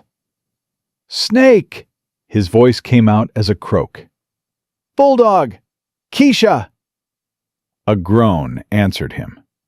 Snake was crawling across the pavement, his left leg bent at an angle that made Reaper's stomach turn. But he was alive. Bulldog's down! Snake's voice was hoarse. Not moving! The woman! She's in the water! Reaper forced himself to his feet, his body screaming in protest. His shoulder had torn open again, blood soaking through Doc's bandage. But that didn't matter.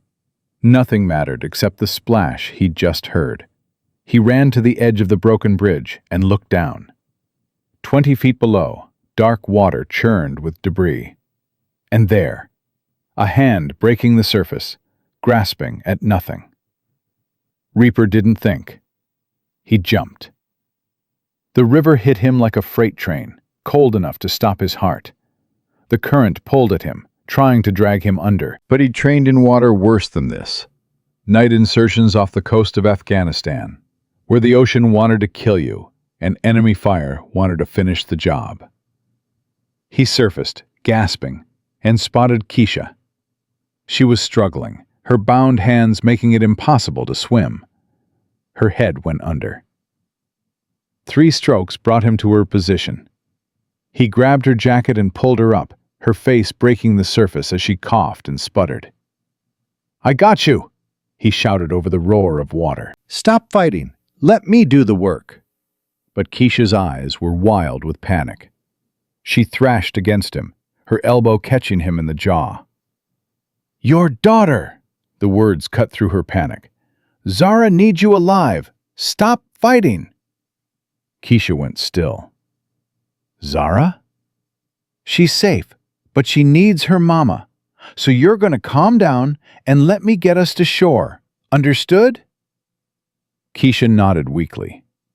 Reaper kicked toward the riverbank, his injured shoulder protesting every movement. The current fought him, trying to pull them downstream toward the rapids. His legs were going numb from the cold. His vision was starting to blur. Almost there. Just a few more feet. His hand found mud, then rocks. He pulled Keisha onto the shore and collapsed beside her, both of them coughing up river water. "My daughter," Keisha gasped. "Where is she? Is she really safe?" "With my people. Ghost is protecting her." "Ghost?" Despite everything, Keisha almost laughed. "You've got people named Ghost and Reaper protecting my baby girl? What kind of guardian angels are you?" "The kind with motorcycles and anger issues." Gunfire erupted from the bridge above. Reaper's head snapped up. Through the smoke, he could see Cruz's men advancing on Snake's position. His brother was trying to drag Bulldog to cover with one working leg. "Stay here," Reaper ordered Keisha. "Stay low, stay quiet." "Where are you going?" "To finish this." He pulled himself up the riverbank, water streaming from his clothes. His Glock was gone, lost in the river. But there, 20 feet away, one of Cruz's men lay dead from the explosion, his rifle still clutched in his hands. Reaper took the weapon and checked the magazine. 15 rounds. It would have to be enough. He moved through the smoke like a ghost himself, using the burning vehicles for cover. 2 Vipers had Snake pinned down behind an overturned SUV. They were advancing slowly, confident in their superior position. Reaper shot the first one in the back. 2 rounds, center mass, the way the Marines had taught him. The man dropped without a sound. The second Viper spun toward the threat, but Reaper was already moving. 3 more rounds, and the man went down, clutching his chest. "Snake!" Reaper reached his brother's position. "How bad?" "Legs broken. Hurts like hell, but I'll live." Snake gestured to Bulldog. "He's worse. Took shrapnel to the gut. He's bleeding out." Reaper dropped beside Bulldog and pressed his hands against the wound. Blood pulsed between his fingers, hot and slick. Too much blood. "Hey, boss." Bulldog's voice was weak. "Guess I'm not gonna make it to that poker game next week." "Shut up. You're gonna be fine." "Don't lie to a dying man. It's rude." Bulldog coughed, blood on his lips. "Just promise me something." "Anything." "Kill that gold-toothed bastard. Kill him slow." "I promise." Bulldog's eyes closed. His breathing went shallow, then stopped. "No!" Snake grabbed Bulldog's shoulders. "Come on, brother. Stay with us." But Bulldog was gone. Reaper felt something inside him go cold and hard. He'd lost brothers before, in Afghanistan, in biker wars, in fights over territory that didn't matter. But Bulldog had been with him for 12 years, had saved his life in Kandahar, had been the one to pull him out of a burning building in 09, and now he was dead, because Reaper had walked into Cruz's trap. "Boss!" Snake's voice cut through the rage. "We gotta move. More Vipers coming." Reaper looked up. 3 black SUVs were speeding across the intact section of bridge. Cruz was sending reinforcements. His phone buzzed in his pocket. Somehow, it had survived the river. Ghost's voice came through, urgent. "Reaper, I saw the explosion. Are you alive?" "Barely. Bulldog's dead. Snake's got a broken leg. I need extraction, now." "I'm 2 minutes out. But Reaper, we got a bigger problem." Zara heard the explosion. "She knows you're in trouble, and she's—" A child's scream cut through the line. "Let me go! My mama's down there! Mr. Reaper needs help!" "Zara, no!" Ghost's voice was strained. "Stay in the— Damn it, she bit me!" The line went dead. Reaper's blood turned to ice. Zara was running toward a combat zone. A 7-year-old girl running straight into hell because she thought he needed help. "Snake, can you shoot?" "With this leg? Not accurately, but I can pull a trigger." Reaper handed him the rifle. "Anyone who's not us comes through that smoke, you shoot them. I need to find that kid before Cruz does. He ran back the way he'd come, his body operating on pure adrenaline now. The pain in his shoulder was a distant thing, unimportant. All that mattered was finding Zara. He heard her before he saw her. Small footsteps splashing through puddles, ragged breathing that came with crying and running at the same time. Mr. Reaper! Her voice cut through the night. Where are you? Zara, stop running. Stay where... She burst through the smoke and crashed into him so hard they both nearly fell. Her arms wrapped around his waist, and she sobbed into his wet jacket. I heard the explosion, and I thought you were dead, and I couldn't just sit in the car while you were dead because you're the only person who's helping us, and... Hey, I'm okay. See? Still breathing. Still scary looking. He gently pried her arms loose and knelt down. But Zara, you can't be here. It's too dangerous. Where's my mama? Safe. I got her out of the water.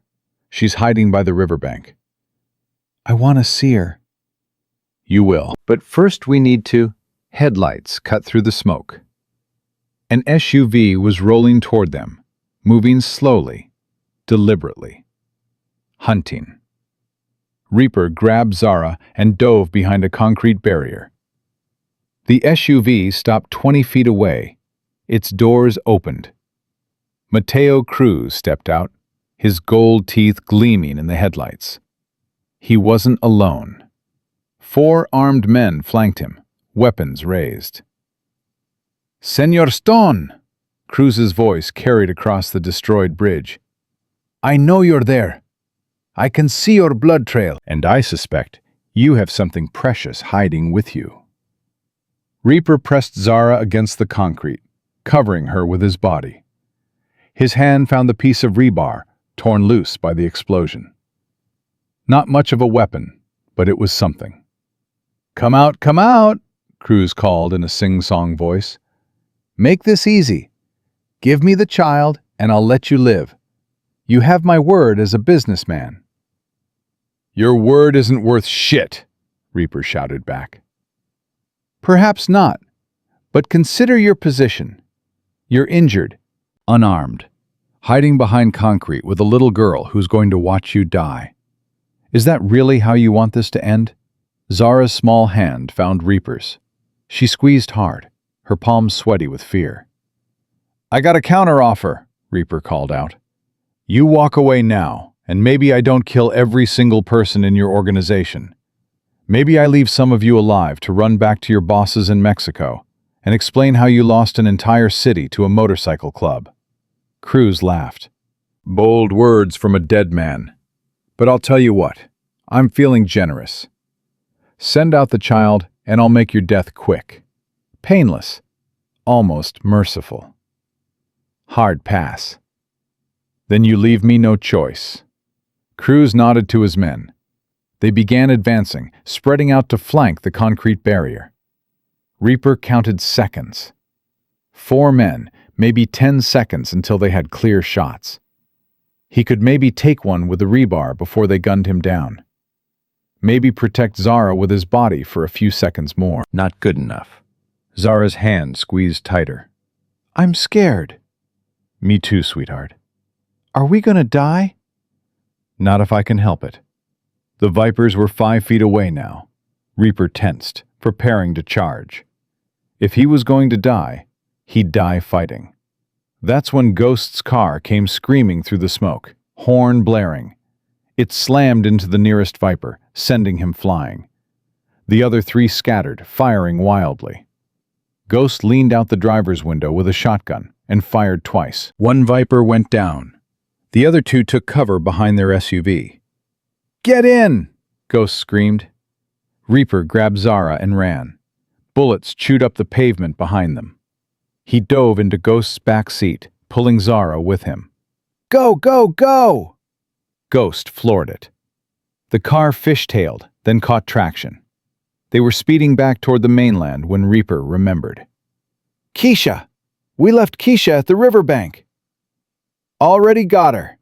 Ghost gestured to the front passenger seat. Keisha Williams twisted around, her face pale but alive. When she saw Zara, something in her expression broke and reformed. Mama! Zara tried to climb into the front seat. Baby girl! Oh my God, baby girl! Keisha reached back and grabbed her daughter's hand, holding on like she'd never let go. Both of them were crying, saying each other's names over and over. Reaper watched them and felt something in his chest ease. Whatever else happened tonight, he'd kept his promise. Mother and daughter were together. Bullets punched through the rear window. Ghost cursed and swerved as Cruz's SUVs gave chase. "How many following?" Reaper asked.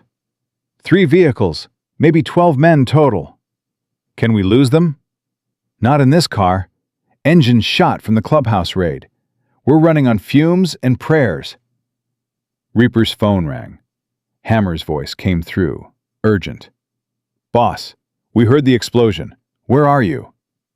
"Belle Isle Bridge, or what's left of it." "We got 3 SUVs on our tail, and we're not going to outrun them." "Copy that. Strike teams en route. ETA 2 minutes." "We might not have 2 minutes." Another burst of gunfire. The back windshield exploded. Zara screamed. Keisha pulled her daughter down, covering her with her own body. Ghost's car was slowing. The engine coughed, sputtered. "We're done!" Ghost shouted. "Engine's dead!" The car rolled to a stop in the middle of Woodward Avenue. Behind them, the 3 SUVs were closing fast. Reaper kicked open the door. "Everybody out! Move to cover!" They scrambled across the street toward a closed gas station. Reaper was limping badly now, his leg having taken a piece of shrapnel he hadn't noticed until the adrenaline started to fade. Ghost supported Keisha, while Reaper carried Zara. The little girl's arms were wrapped around his neck so tight he could barely breathe. "I got you," he whispered. "I got you." They reached the gas station just as the SUVs screeched to a stop. Doors flew open. Cruz's men poured out, at least a dozen of them, forming a perimeter. Ghost found a steel door around the back. It was locked. He shot the handle off and they stumbled inside. Some kind of storage room filled with oil cans and spare parts. "This is a death trap," Ghost said, breathing hard. "One way in, no way out." "Then we make our stand here." Reaper set Zara down gently and checked Ghost's ammunition. "How many rounds you got?" "Maybe 20 between the shotgun and my pistol." "Against 12 men." "Yeah." Keisha spoke up, her voice shaky but determined. "There's a phone in here. Old landline. I can call 911. "You call the cops. Half of them are on Cruz's payroll," Reaper said. "They'll tell him exactly where we are." "Then who do we call?" Reaper pulled out the business card Ghost had shown him earlier. FBI, Special Agent Sarah Chen. He dialed the number. It rang once. Twice. 3 times. "This is Chen. Agent Chen. My name is Marcus Stone. You don't know me, but I've got information on the Viper Syndicate. Information that could take down their entire Detroit operation. Interested?" "I'm listening." "I'm currently pinned down in a gas station storage room on Woodward Avenue with a witness to a police execution, her 7-year-old daughter, and about 12 cartel soldiers who want to kill all of us. "So here's the deal. You get here in the next 10 minutes with federal backup. I give you evidence that'll put away everyone, from street dealers to dirty cops to the regional cartel commander. Deal?" There was a pause. Then, "What kind of evidence?" "Photographs of Detective Raymond Hayes' execution. Financial records showing payments to corrupt officers. A hit list with 15 names, 12 already dead. And a living witness who saw the whole thing." Another pause. Longer this time. "Where exactly on Woodward?" "Corner of Woodward and Alexandrine. Shell gas station. We're in the back storage room. And Agent Chen, you might want to hurry. They're about to breach." 10 minutes. Don't die before I get there." She hung up. Zara tugged at Reaper's sleeve. Is the FBI lady going to help us? I hope so, sweetheart. And if she doesn't come in time?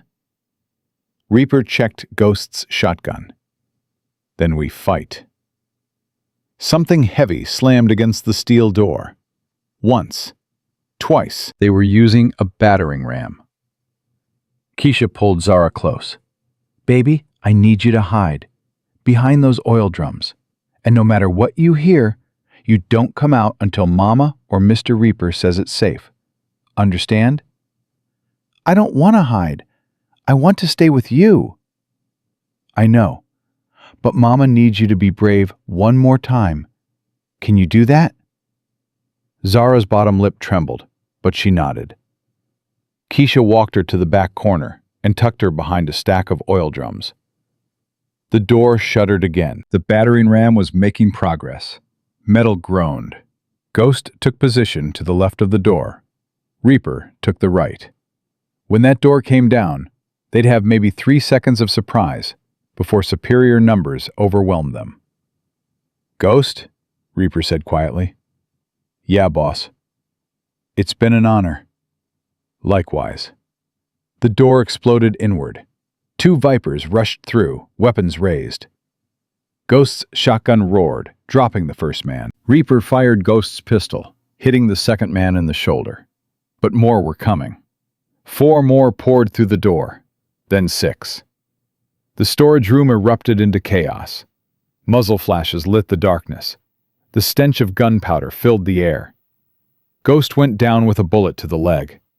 Reaper felt something punch into his side, hot and sharp. He kept firing. 1 Viper fell, then another. But there were too many. A figure appeared in the doorway. Mateo Cruz, gold teeth gleaming. Enough! His voice cut through the gunfire. Stop shooting! I want them alive! The firing stopped. Reaper tried to raise his weapon, but his hand wouldn't cooperate. He looked down and saw blood. His blood, pooling on the floor. How many times had he been shot?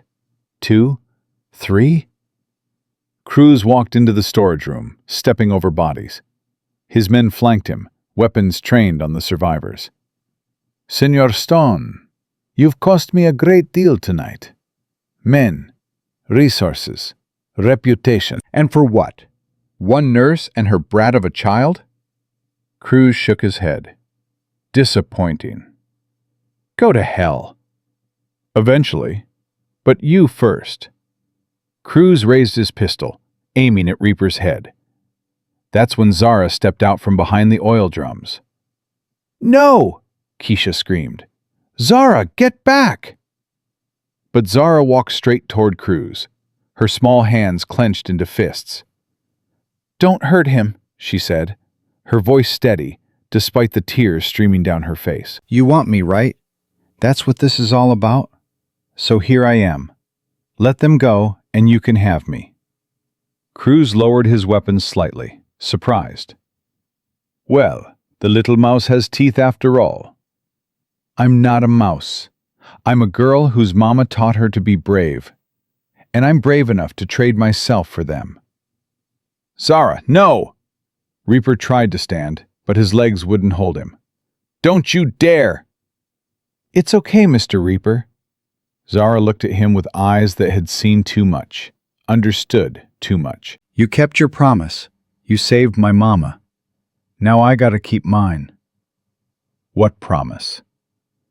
I promised I'd be brave. She turned back to Cruz. So? Do we have a deal? Cruz studied her for a long moment. Then he laughed. You know what? I like you, little girl. You've got more courage than most of my men. It's almost a shame I have to kill you.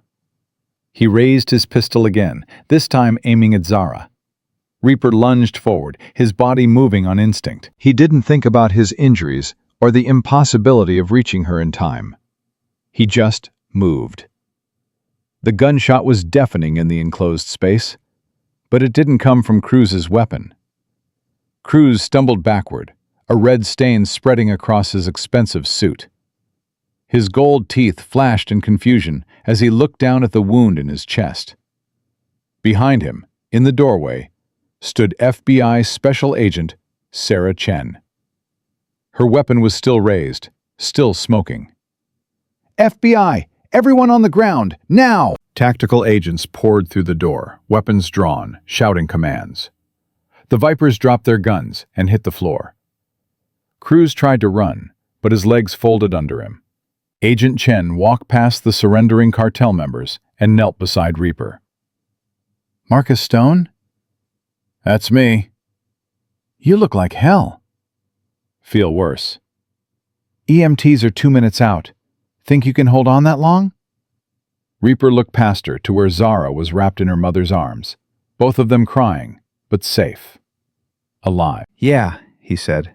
I think I can manage. Then everything went black. Reaper woke to the sound of machines beeping and the smell of antiseptic. His eyes fought to open, lids heavy as lead. When they finally did, harsh fluorescent lights stabbed into his skull. Easy, a woman's voice, familiar but not quite placeable. You've been out for 18 hours. Don't try to move too fast. His vision cleared enough to see Agent Sarah Chen sitting in the chair beside his hospital bed. She looked tired, her suit rumpled, dark circles under her eyes. Zara, he croaked. Where's... Safe. She's with her mother in the next room, both under federal protection. Chen leaned forward. You want the good news or the bad news? How bad is the bad? You were shot 3 times, took shrapnel from the bridge explosion. Lost enough blood that the doctors weren't sure you'd make it. You've got a collapsed lung, a fractured rib, and your shoulder is held together with more metal than bone at this point. Reaper processed this. And the good news? You're alive. Keisha Williams is alive. Zara is alive. And Mateo Cruz died on the operating table 2 hours ago. The news hit Reaper like a physical blow. Cruz was dead. The man with the gold teeth who terrorized a 7-year-old girl would never hurt anyone again. Ghost? Reaper asked. Snake? Ghost took a bullet to the leg, but he'll recover. Snake's in surgery now for that compound fracture. Doctors say he'll walk again, but it'll take months of physical therapy. Chen paused. I'm sorry about your friend, Bulldog. He didn't make it. Reaper closed his eyes. He'd known, of course, had felt Bulldog's last breath, but hearing it confirmed made it real in a way he wasn't prepared for. There's something else. Chen's voice carried a weight that made Reaper open his eyes again. When Cruz died, his phone was still on him. We accessed it.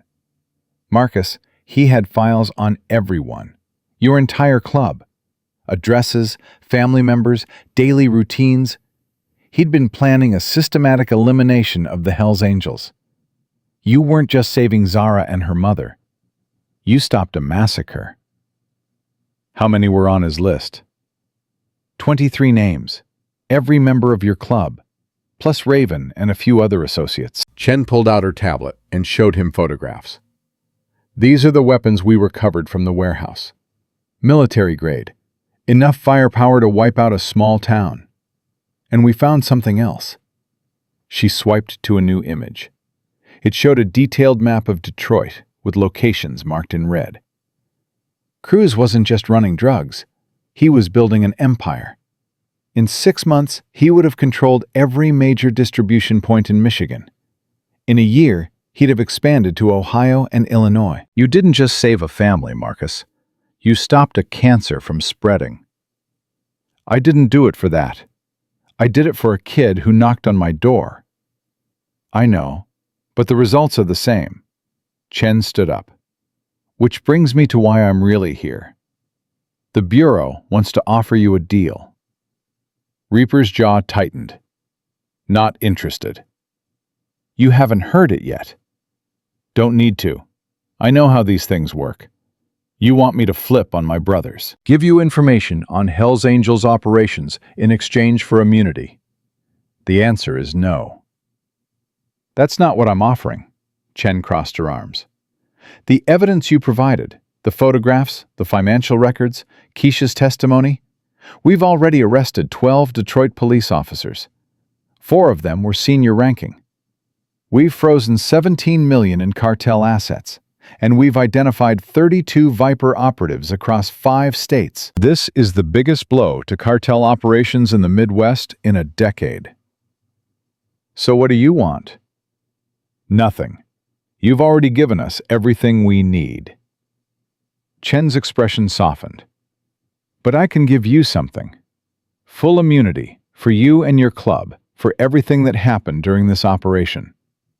The shootout at your clubhouse, the bridge explosion, the gas station firefight, all of it gets classified as self-defense and cooperation with federal authorities. There's always a catch. The catch is you have to testify in open court about what Cruz did to Zara and her mother, about the hit list, about the systematic corruption in Detroit PD. Chen met his eyes. I know that's not your style. I know bikers don't trust the system. But this is bigger than club politics. This is about making sure what happened to Zara never happens to another child. Before Reaper could respond, the door burst open. Zara stood there in hospital pajamas that were 3 sizes too big, her hair pulled back in 2 ponytails. Keisha was right behind her, trying to catch her daughter. Baby, you can't just run off. But Zara was already at Reaper's bedside, her small hand finding his. You're awake. Mama said you might not wake up for days, but I knew you would, because you promised, and you always keep your promises. Reaper felt something in his chest tighten. This child's absolute faith in him was both a blessing and a burden he wasn't sure he deserved. Hey, sweetheart, how you doing? I'm okay. Mama's okay too. The FBI lady says we get to have new names and live somewhere safe where the bad men can't find us ever again. Zara's expression grew serious. But I don't want new names. I like being Zara Williams, and I don't want to live somewhere where I can't see you. Keisha approached the bed, her eyes red from crying. Mr. Stone, Marcus, I don't even know how to thank you. You saved my life. You saved my daughter. You risked everything for 2 people you didn't even know. Your daughter knocked on my door. That was enough. Was it? Keisha's voice carried a weight of understanding. Or was it because you saw yourself in her? A child who needed help and didn't get it. The observation was too accurate. Reaper looked away. Agent Chen told me about your mother, Keisha continued softly. About what happened when you were 8. I'm so sorry. Ancient history. Is it? Because the way you fought for Zara, that wasn't just about protecting a witness. That was personal. Zara tugged at his hand. Mr. Reaper, did your mama get hurt by bad men too?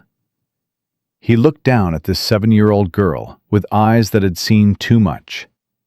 She deserved honesty, not platitudes. Yeah, sweetheart. My mama got hurt real bad, and I couldn't help her. I was too small, too scared. I hid in a closet and did nothing while she died. But you helped us. You didn't hide this time. No, I didn't hide this time. Then maybe your mama would be proud of you. Because I'm proud of you. And I don't even know what proud means exactly. But Mama says it's when someone does something so brave and good that it makes your heart feel too big for your chest. And that's how I feel about you. Reaper felt his eyes burning. He hadn't cried in 29 years. Not since the day they'd buried his mother. But this child's words were breaking through walls he'd spent decades building. Zara, baby, we should let Mr. Stone rest, Keisha said gently. But I didn't give him his present yet. Zara pulled a folded piece of paper from her pajama pocket. I drew you another picture, since you kept your promise. She unfolded it carefully. The drawing showed 2 figures, a large one and a small one, holding hands. Behind them was a woman who looked like Keisha. Above them was the sun, drawn with bright yellow crayon. And at the bottom, in careful printing, "My hero." Reaper took the drawing with shaking hands. "This is the best present anyone's ever given me." "Really? Better than a motorcycle?" "Way better than a motorcycle." Zara beamed. Then her expression turned serious again. "Mr. Reaper, when Mama and me go to our new place with our new names, will you forget about us?" "Never. I couldn't forget you if I tried." "Good, because I'm going to remember you forever and ever. Even when I'm a grown-up lady with my own kids, I'm going to tell them about the scary biker man who saved me and my mama." Agent Chen cleared her throat. "Zara, your mother and I need to talk to Marcus about some grown-up things. Why don't you go back to your room and watch cartoons for a little bit?" "But I don't like being away from Mama. Not after everything." Keisha knelt down and hugged her daughter. "I'll be right next door. I promise I won't leave your sight for more than 10 minutes, okay?" Zara looked uncertain, but finally nodded. As she left, she waved to Reaper with the unself-conscious enthusiasm of childhood. When the door closed, Keisha turned back to Reaper. "She has nightmares every night. Wakes up screaming that the gold teeth man is coming for her. The therapist says it'll take years of counseling to undo the damage." But she will heal, Chen added. "We've seen it before. Children are resilient." "That's what they told me," Reaper said quietly, "after my mother died. Children are resilient. But resilient doesn't mean undamaged. It just means you learn to live with the scars." Keisha sat down in the chair Chen had vacated.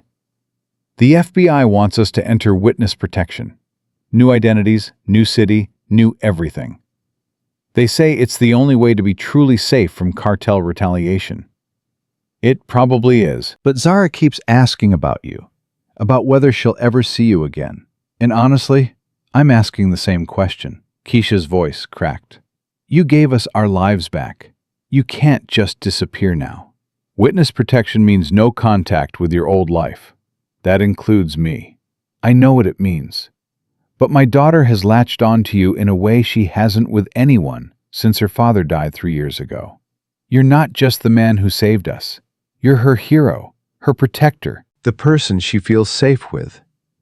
Keisha wiped at her eyes. "Is there any way at all, that you could be part of our new life?" Agent Chen spoke up.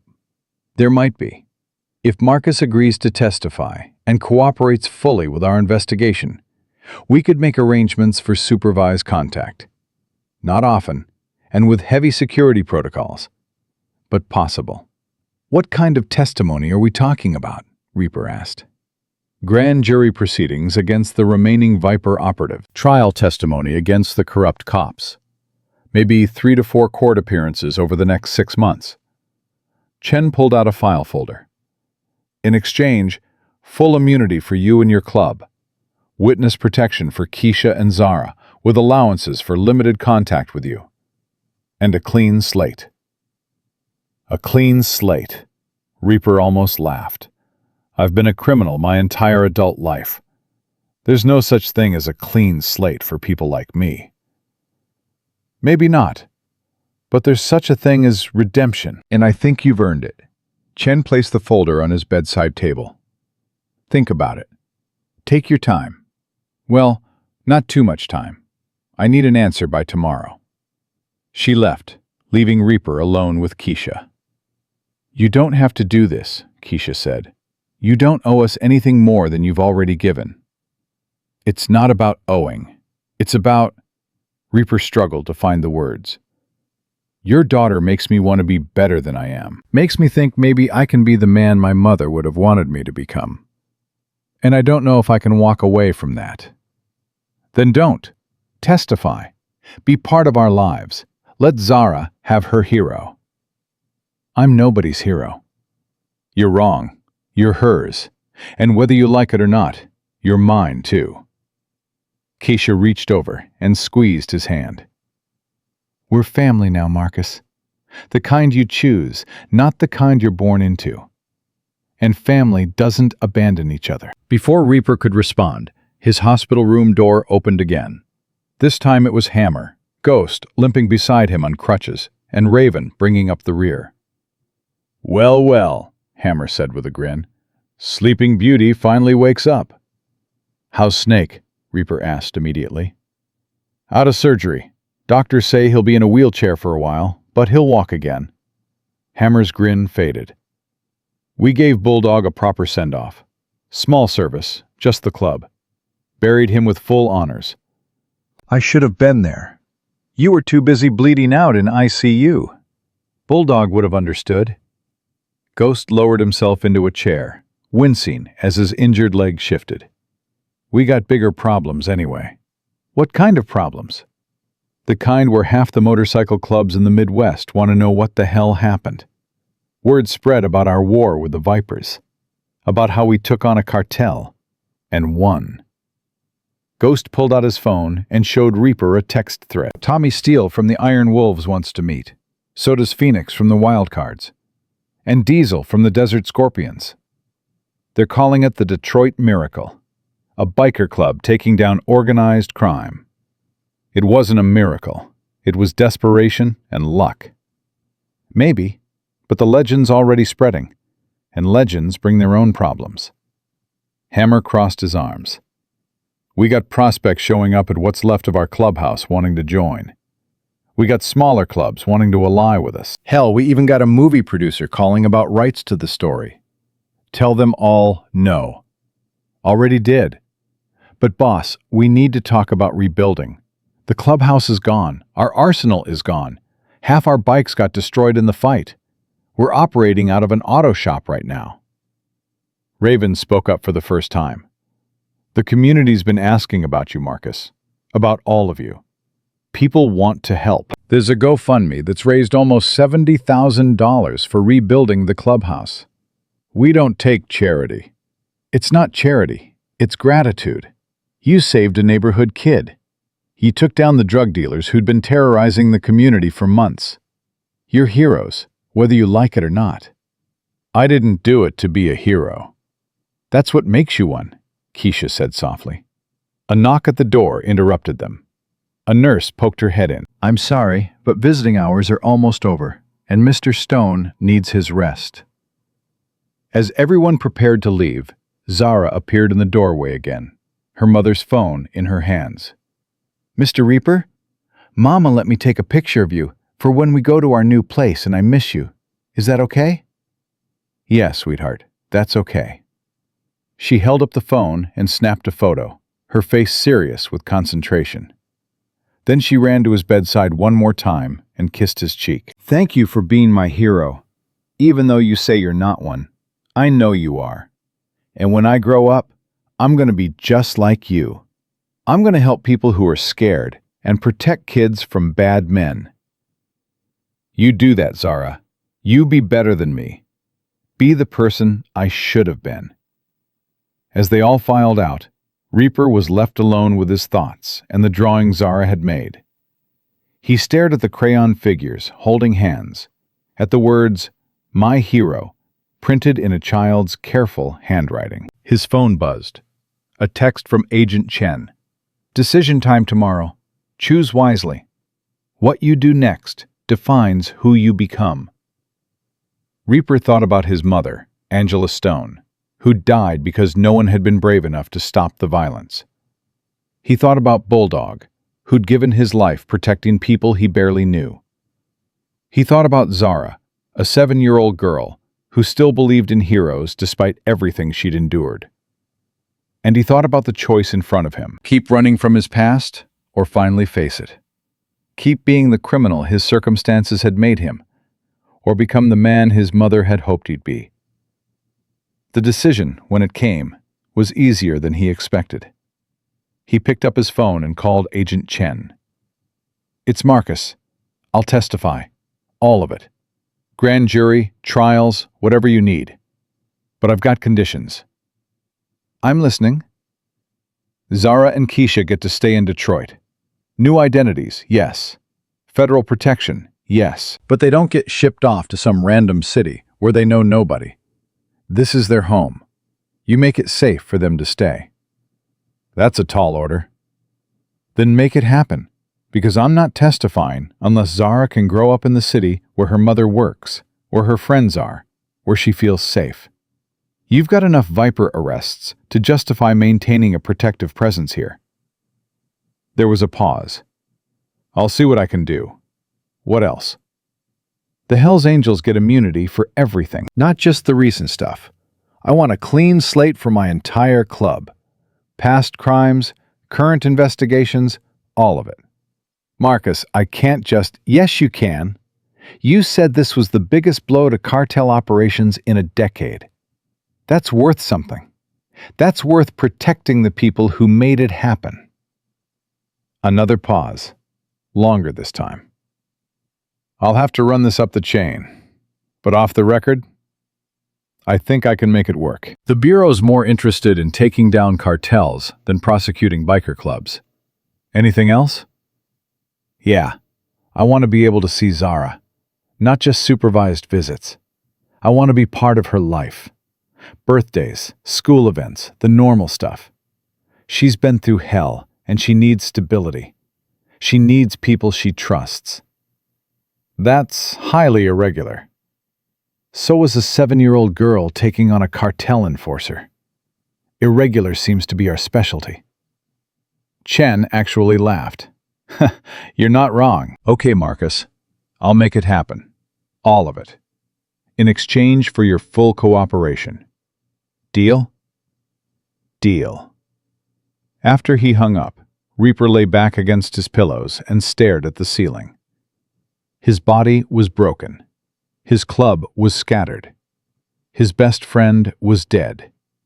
But somehow, impossibly, he felt more whole than he had in decades.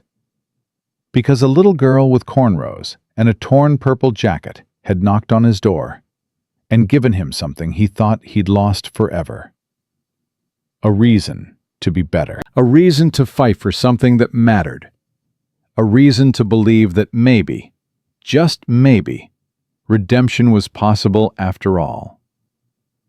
The machines beeped their steady rhythm. Outside his window, Detroit kept breathing, kept living, kept moving forward. And somewhere in this hospital, a mother and daughter slept peacefully for the first time in weeks, knowing they were finally, truly safe. Reaper closed his eyes and let himself rest. Tomorrow would bring new challenges, testimony to prepare, a club to rebuild, a life to reconstruct from the ashes of violence. But tonight, he'd done enough. Tonight, he'd kept his promise. And sometimes, that was all a man could do. 6 weeks later, Reaper stood in front of a federal courthouse in downtown Detroit, his shoulders still stiff under the suit jacket Agent Chen had insisted he wear. The building loomed above him, all concrete and glass, and the weight of justice that had failed him his entire life. "You ready for this?" Ghost asked from beside him.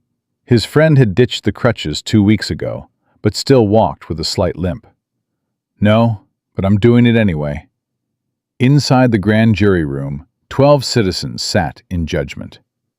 Reaper took his seat and raised his right hand. "Do you swear to tell the truth, the whole truth, and nothing but the truth?"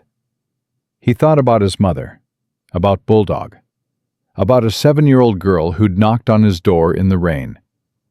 "I do." For the next 4 hours, he told them everything. About Zara's arrival at the clubhouse, about the hospital bracelet that proved weeks of abuse, about Keisha's kidnapping and the hit list with 12 names already crossed off, about Detective Hayes' execution and the photographs that proved police corruption went deeper than anyone had imagined. The prosecutor, a sharp-eyed woman named Janet Morrison, no relation, asked the hardest question near the end. "Mr. Stone, you've admitted to multiple felonies during this testimony: breaking and entering, assault, destruction of property, engaging in firefights with law enforcement officers. Why should this jury believe you're telling the truth and not just trying to justify criminal behavior?" Reaper met her eyes. "Because I've got nothing to gain by lying. Your office already promised me immunity. I could have kept my mouth shut and walked away clean. But I'm here because a 7-year-old girl deserves justice. Because her mother deserves to feel safe. Because 12 other families deserve to know why their loved ones died. I'm not asking you to forgive what I've done. I'm asking you to use what I know to stop it from happening to someone else. The grand jury deliberated for 2 hours. When they returned, the foreman read the indictments. 23 counts against remaining Viper operatives. 18 counts against corrupt Detroit police officers. RICO charges that could put people away for life. Agent Chen met Reaper in the hallway afterward. You did good in there. Better than most professional witnesses. It's easier to tell the truth when you've got nothing left to lose. You sure about that? Because from where I'm standing, you've got quite a bit to lose now. Chen handed him an envelope. Keisha and Zara's new address. They moved into the safe house yesterday. Zara asked me to give you this. Inside was another drawing. This one showed a courthouse with a stick figure standing in front of it.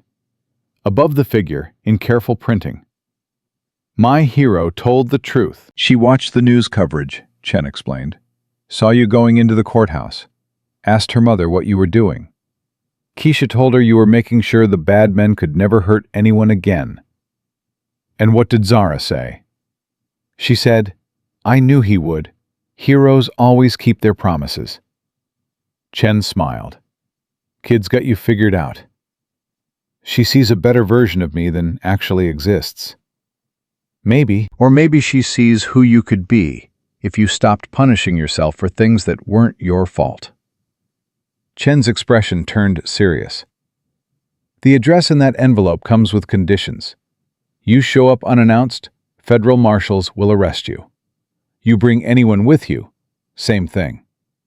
You want to see them, you call me first. We arrange supervised visits until we're sure there's no remaining cartel threat. Understood? Understood. Good. Because Zara's birthday is next week. She's turning 8, and she specifically requested that you be there. The week crawled by. Reaper spent it helping rebuild the Hells Angels clubhouse. The community donations had kept coming. 70,000 had turned into 120. Local contractors volunteered their time. The new building rose from the ashes of the old, stronger and safer. On the day before Zara's birthday, Snake rolled up in a wheelchair, his leg still in a cast. "Boss, we need to talk." They went to what would become Reaper's new office once construction finished. Snake positioned his wheelchair and looked uncomfortable. "I'm stepping down as VP." "Like hell you are." "Marcus, I can't do the job from a wheelchair. The club needs someone who can ride, who can fight, who can... The club needs someone I trust. Someone who's got my back. Someone who bled for this family." Reaper leaned against the wall. "You think I care if you can walk? You've got the best tactical mind in the club. You kept your head during the clubhouse attack. You dragged Bulldog's body to cover, even with a broken leg. That's the kind of VP I need." The other brothers might not see it that way. Then they can take it up with me. You're my VP, Snake. Wheelchair or no wheelchair. That's not changing. Snake's eyes got suspiciously wet. Bulldog would have given me so much shit for crying right now. Yeah, he would have. Reaper felt his own throat tighten. He'd have also told you to man up and accept the job, because watching you turn it down would be embarrassing for everyone involved. They sat in silence for a moment, both thinking about the brother they'd lost. "I went to see his sister," Snake said finally. "Gave her his cut, his rings, the money from his locker. She asked me how he died. I told her he died protecting a kid, protecting innocence." She said that sounded like something he'd do. It was. She also said he'd want us to keep fighting, keep protecting people who couldn't protect themselves. Said he always believed bikers should be more than criminals, should be guardians of the community. He was right. So what's the plan? We just going to become some kind of outlaw social workers? Something like that. Reaper pulled out a folder Agent Chen had given him. FBI's running a pilot program. Motorcycle clubs working with law enforcement to combat organized crime. We'd maintain our independence, our identity, but we'd have official channels for reporting threats, protecting witnesses, intervening in situations where regular cops can't or won't. And you're considering this? I'm considering a lot of things. Like maybe Bulldog was onto something. Maybe we can be more than what we've been. Reaper met Snake's eyes. But I need to know my brothers are with me. This is a major change. Some of the club might not want it. Then we put it to a vote. Democratic process, like it's supposed to be. Snake wheeled closer. But Marcus, I think most of the brothers are already there. We saw what happened with Zara. We saw what we were capable of when we fought for something that mattered. Hard to go back to petty crime after saving a kid's life. The next day, Reaper drove to Zara's birthday party with Raven in the passenger seat. Agent Chen had arranged for it to be held at a park with discreet federal protection. Plainclothes marshals positioned around the perimeter, surveillance covering all approaches. When they arrived, Zara was playing on the swings with 3 other children. She looked different, healthier, happier, her hair braided with colorful beads. When she saw Reaper, she jumped off the swing mid-arc and ran to him. You came! Mama said you might be too busy, but I knew you'd come because you promised. She crashed into him with the full-body hug children give when they haven't learned to be reserved yet. Reaper picked her up, ignoring the protest from his still healing shoulder. Happy birthday, sweetheart. You're 8 now. Practically a grown-up. I'm not a grown-up yet, but Mama says I'm more mature for my age. That means I act older because I've seen things kids shouldn't see. But Dr. Patterson says that's okay because I'm processing my trauma in healthy ways. You're seeing Dr. Patterson again? 3 times a week. She still has Biscuit, the therapy dog. I drew him a picture for his birthday, too, even though Mama says dogs don't really understand birthdays. Zara wiggled to be put down. Come see my cake. It's got 8 whole candles, and Mama made it herself without burning it this time. She dragged him to a picnic table where Keisha was setting out plates. When Keisha saw him, her smile was genuine and warm. Marcus, thank you for coming. It means the world to her. Wouldn't miss it. There's someone here I want you to meet. Keisha gestured to a man standing nearby. African American, maybe 35, wearing a Detroit PD uniform. This is Officer David Chen, Sarah's cousin.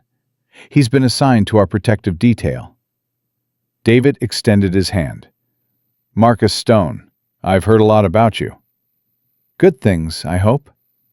Complicated things, which in my book is usually better than simple. David had a firm handshake and direct eyes.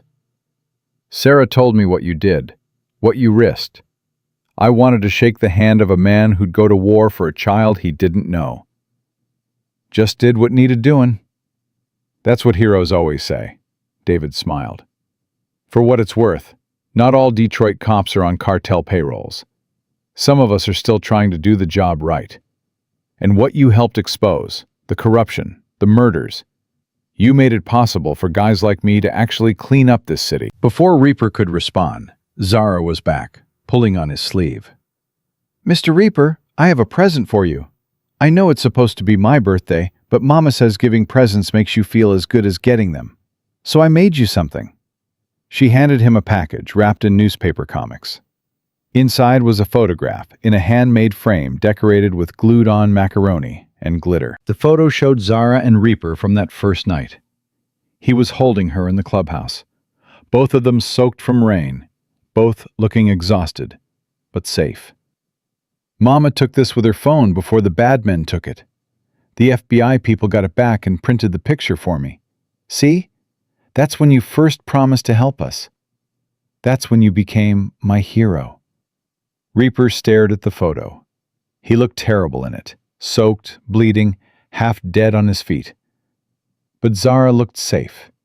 And sometimes that was all that mattered. "This is the best present I've ever gotten," he said, his voice rough. "Better than the drawing?" "Just as good, but different." Other kids called for Zara to come play. She ran off, her laughter carrying across the park. Keisha moved to stand beside Reaper. She has nightmares still. Wakes up screaming about gold teeth and men with snake tattoos. But they're getting less frequent. Last week she slept through 3 whole nights. Keisha watched her daughter play. Dr. Patterson says the nightmares might never fully stop. But Zara's learning to cope. Learning that bad things happened, but they're over now. And you? How are you coping? Some days are better than others. I went back to work at the hospital last week. Different shift, different department, but it felt good to be doing something normal again. Keisha's voice dropped. "David, Officer Chen, he's been helpful, patient. He understands that I'm not ready for anything beyond friendship, but he's made it clear he's willing to wait.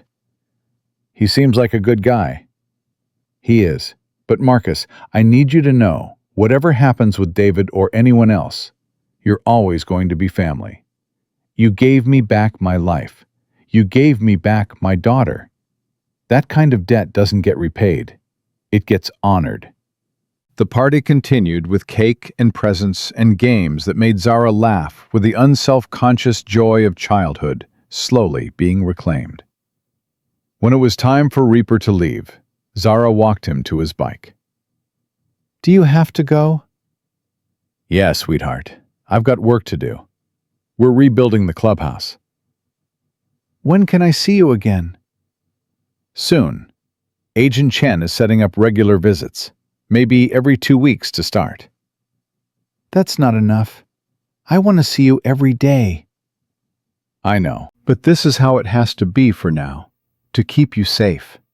Zara looked up at him with eyes that had seen too much, but still held hope. "Mr. Reaper, when I grow up, I want to be like you. I want to help people who are scared. I want to protect kids from bad men. Will you teach me how?" "You want to be a biker?" "No, I want to be a hero, like you." "I'm not a hero, Zara. I've done bad things, hurt people, broken laws." "But you changed. You chose to be better." "That's what Mama says heroes do. They choose to be better, even when it's hard." Zara grabbed his hand. "So will you teach me? Will you show me how to be brave and strong, and how to keep promises, even when they're scary?" Reaper knelt down to her level one more time. "I'll make you a deal. You focus on being a kid for now. Go to school, make friends, let Dr. Patterson help you heal. And when you're older, really older, like 16, if you still want to learn how to protect people, I'll teach you everything I know." "You promise?" "I promise. But Zara, I want you to be better than me. I want you to find ways to help people that don't involve violence and breaking laws. Can you do that?" "I can try." "That's all anyone can do." He hugged her one more time.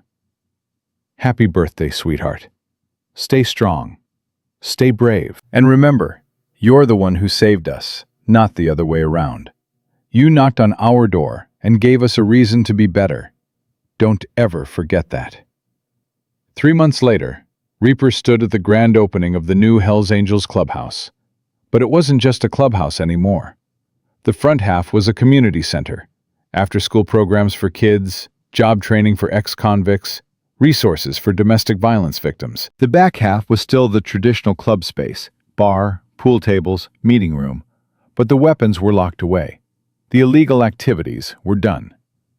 The Hells Angels had voted unanimously to partner with Agent Chen's pilot program.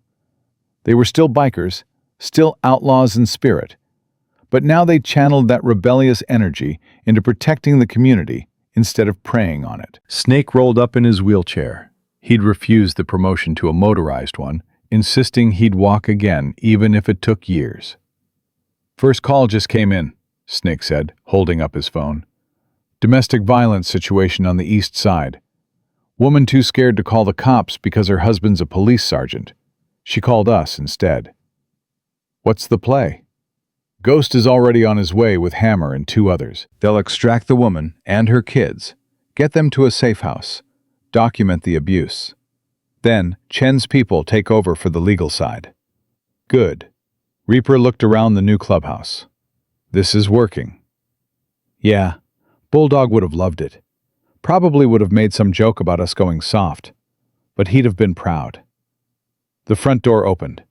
Agent Sarah Chen walked in with a teenage girl Reaper didn't recognize, maybe 15, wearing a Hell's Angels support t-shirt. "Marcus, this is Jessica Chen, my niece. She's doing a school project on community activism and wanted to interview you." Jessica pulled out a recorder. "Mr. Stone, is it true you started all this because a little girl knocked on your door?" "That's true." "And now you help people full-time?" "We help people who fall through the cracks, people the system fails, people too scared to trust traditional law enforcement." "Do you consider yourself a hero?" Reaper thought about that question. 6 months ago, he'd have laughed at it. But now, with Zara's drawings on his office wall and the knowledge that they'd saved 37 people in the last 3 months alone, the answer was more complicated. "No, I'm just a man trying to make up for lost time, trying to be the person I should have been all along." "But you've saved lives, changed lives. Doesn't that make you a hero?" "It makes me someone who finally learned that real strength isn't about violence or fear. It's about standing up for people who can't stand up for themselves. It's about keeping promises, even when they're hard. It's about—" The door burst open. A woman stumbled in, her face bruised, dragging a young boy by the hand. "Please," she gasped. "Someone said you help people. My husband, he's coming. He's going to kill us this time. I know he is." Reaper was moving before she finished speaking. "Snake, call Chen. Get federal marshals here now. Hammer, secure the perimeter. Ghost, get this woman and her son to the safe room." The Hell's Angels moved with practiced efficiency. Within minutes, the woman and child were protected, the building was locked down, and law enforcement was en route. The woman was crying, clutching her son. Thank you. I didn't know where else to go." "You came to the right place," Reaper assured her. "Nobody's going to hurt you or your boy, not while we're here." Jessica Chen watched all of this with wide eyes. "That was incredible. How do you do this? How do you know exactly what to do?" "Practice, and necessity, and remembering what it feels like to be helpless." Reaper turned back to her. "You want to know what heroism looks like? It's not dramatic rescues or shootouts. It's showing up. It's being the person someone can turn to when they've got nowhere else to go. It's making sure no one has to face their monsters alone." Sarah Chen smiled. I think he just answered her question. That evening, after the woman and her son were safely in federal protection and her abusive husband was in custody, Reaper sat alone in his new office. On the wall were Zara's drawings, all of them, framed and displayed. Evidence of a child's faith that had changed everything. His phone buzzed, a text from Keisha. "Zara had her first nightmare-free week. Dr. Patterson says she's making remarkable progress. She asks about you every day. Wanted me to tell you she's practicing being brave so she can help people like you do. Says when she grows up, she's going to start a foundation for kids who've been hurt by bad men. Already has a name for it. The Reaper Foundation. Hope you don't mind." Reaper smiled and typed back. "Tell her I'm honored. And tell her I'm proud of her." Another text came through, this one from Agent Chen. "Grand jury returned indictments on all remaining Viper operatives. 18 arrests made today across 4 states. Your testimony made this possible. Thank you." Snake rolled into the office. "Heading home for the night. You good here? Yeah, just thinking. About? About how one knocked on a door can change everything. About how the scariest thing I ever did was promise a 7-year-old girl I'd keep her safe. And about how keeping that promise gave me back something I thought I'd lost forever. What's that? Purpose. Redemption. A reason to be more than what life tried to make me. Snake nodded slowly. Bulldog used to say we chose this life because the normal world didn't want us. But maybe we were wrong. Maybe the normal world needed us to choose to be better. Maybe. After Snake left, Reaper walked through the community center portion of the building. There were photos on the walls now. Families they'd helped, kids they'd protected, lives they'd changed. Each photo represented a promise kept, a person saved, a reason to keep fighting. He stopped in front of one particular photo. It showed Zara at her 8th birthday party, laughing with her friends, her mother watching with love and relief. A child reclaiming her childhood one day at a time. Underneath the photo, someone had placed a small plaque. It read, "It started with 3 knocks on a door. It started with a little girl's courage. It started with a promise kept." Reaper touched the plaque gently. 3 knocks on a door. That's all it had taken to change the trajectory of his entire life. To transform a criminal into a guardian. To prove that redemption wasn't just possible, it was necessary. His phone rang one more time. Unknown number. He answered carefully. "Mr. Reaper?" Zara's voice came through, bright and happy. Mama let me call you because I wanted to say goodnight. And because I drew you another picture today, but I have to wait 2 whole weeks to give it to you. And that's too long, so I wanted to tell you about it instead. Tell me, sweetheart.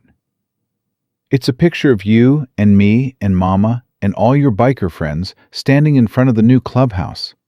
And there's kids playing and people smiling, and nobody's scared anymore. And at the bottom I wrote, "Heroes keep promises." Because that's what you are. A hero who keeps promises. I'm just a man who got lucky enough to have you knock on his door. No, you're a hero. Dr. Patterson says heroes are people who choose to be brave even when they're scared. And you were scared that night I came to your clubhouse, but you helped me anyway. That makes you a hero. If you say so. I do say so. And I'm always right about important things. Mama says so. Reaper laughed, the sound surprising him. Okay, Zara, you win. I'm a hero. Good, because I need you to be a hero for a long, long time. I need you to teach me how when I'm 16, remember? You promised. I remember, and I always keep my promises. I know. That's why you're my hero. After they said goodnight, Reaper sat in his office, surrounded by drawings and photographs and evidence of a life rebuilt from ashes. He thought about his mother, who'd never lived to see him become the man she'd hoped he'd be. He thought about Bulldog, who'd died protecting innocence. He thought about all the years he'd wasted running from his past, instead of confronting it. And he thought about a 7-year-old girl who'd stood in the rain and asked the scariest-looking man she could find for help. A girl who'd believed that beneath the leather and tattoos and scars, there was still something worth saving. She'd been right. Reaper stood and walked to the window. Outside, Detroit kept breathing, kept living, kept moving forward. And somewhere in this city, families slept safe because rough men had chosen to be guardians instead of predators. Because a motorcycle club had learned that real strength meant protecting the innocent, not preying on the weak. It had started with 3 knocks on a door, a desperate plea in the rain, a child's faith that scary men could be heroes. And it had ended with a promise kept, a life saved, and a community transformed. Reaper touched his father's dog tags, worn smooth by years of carrying. We did it, Dad. We found a way to make the violence mean something. to turn pain into purpose. The metal was warm against his palm, a talisman, a reminder, a promise to keep fighting for those who couldn't fight for themselves. Because that's what heroes did. They showed up when called. They kept promises even when they were hard. They stood between the innocent and the darkness, refusing to let evil win. And it had all started because one brave little girl knocked on the right door at exactly the right time. 3 knocks that changed everything. 3 knocks that proved redemption was always possible, even for men who thought they were beyond saving. 3 knocks that reminded Marcus Reaper Stone that the scariest thing a man can do isn't fight or kill or break laws. It's choose to be better than what life tried to make him, and then spend every day proving that choice was real.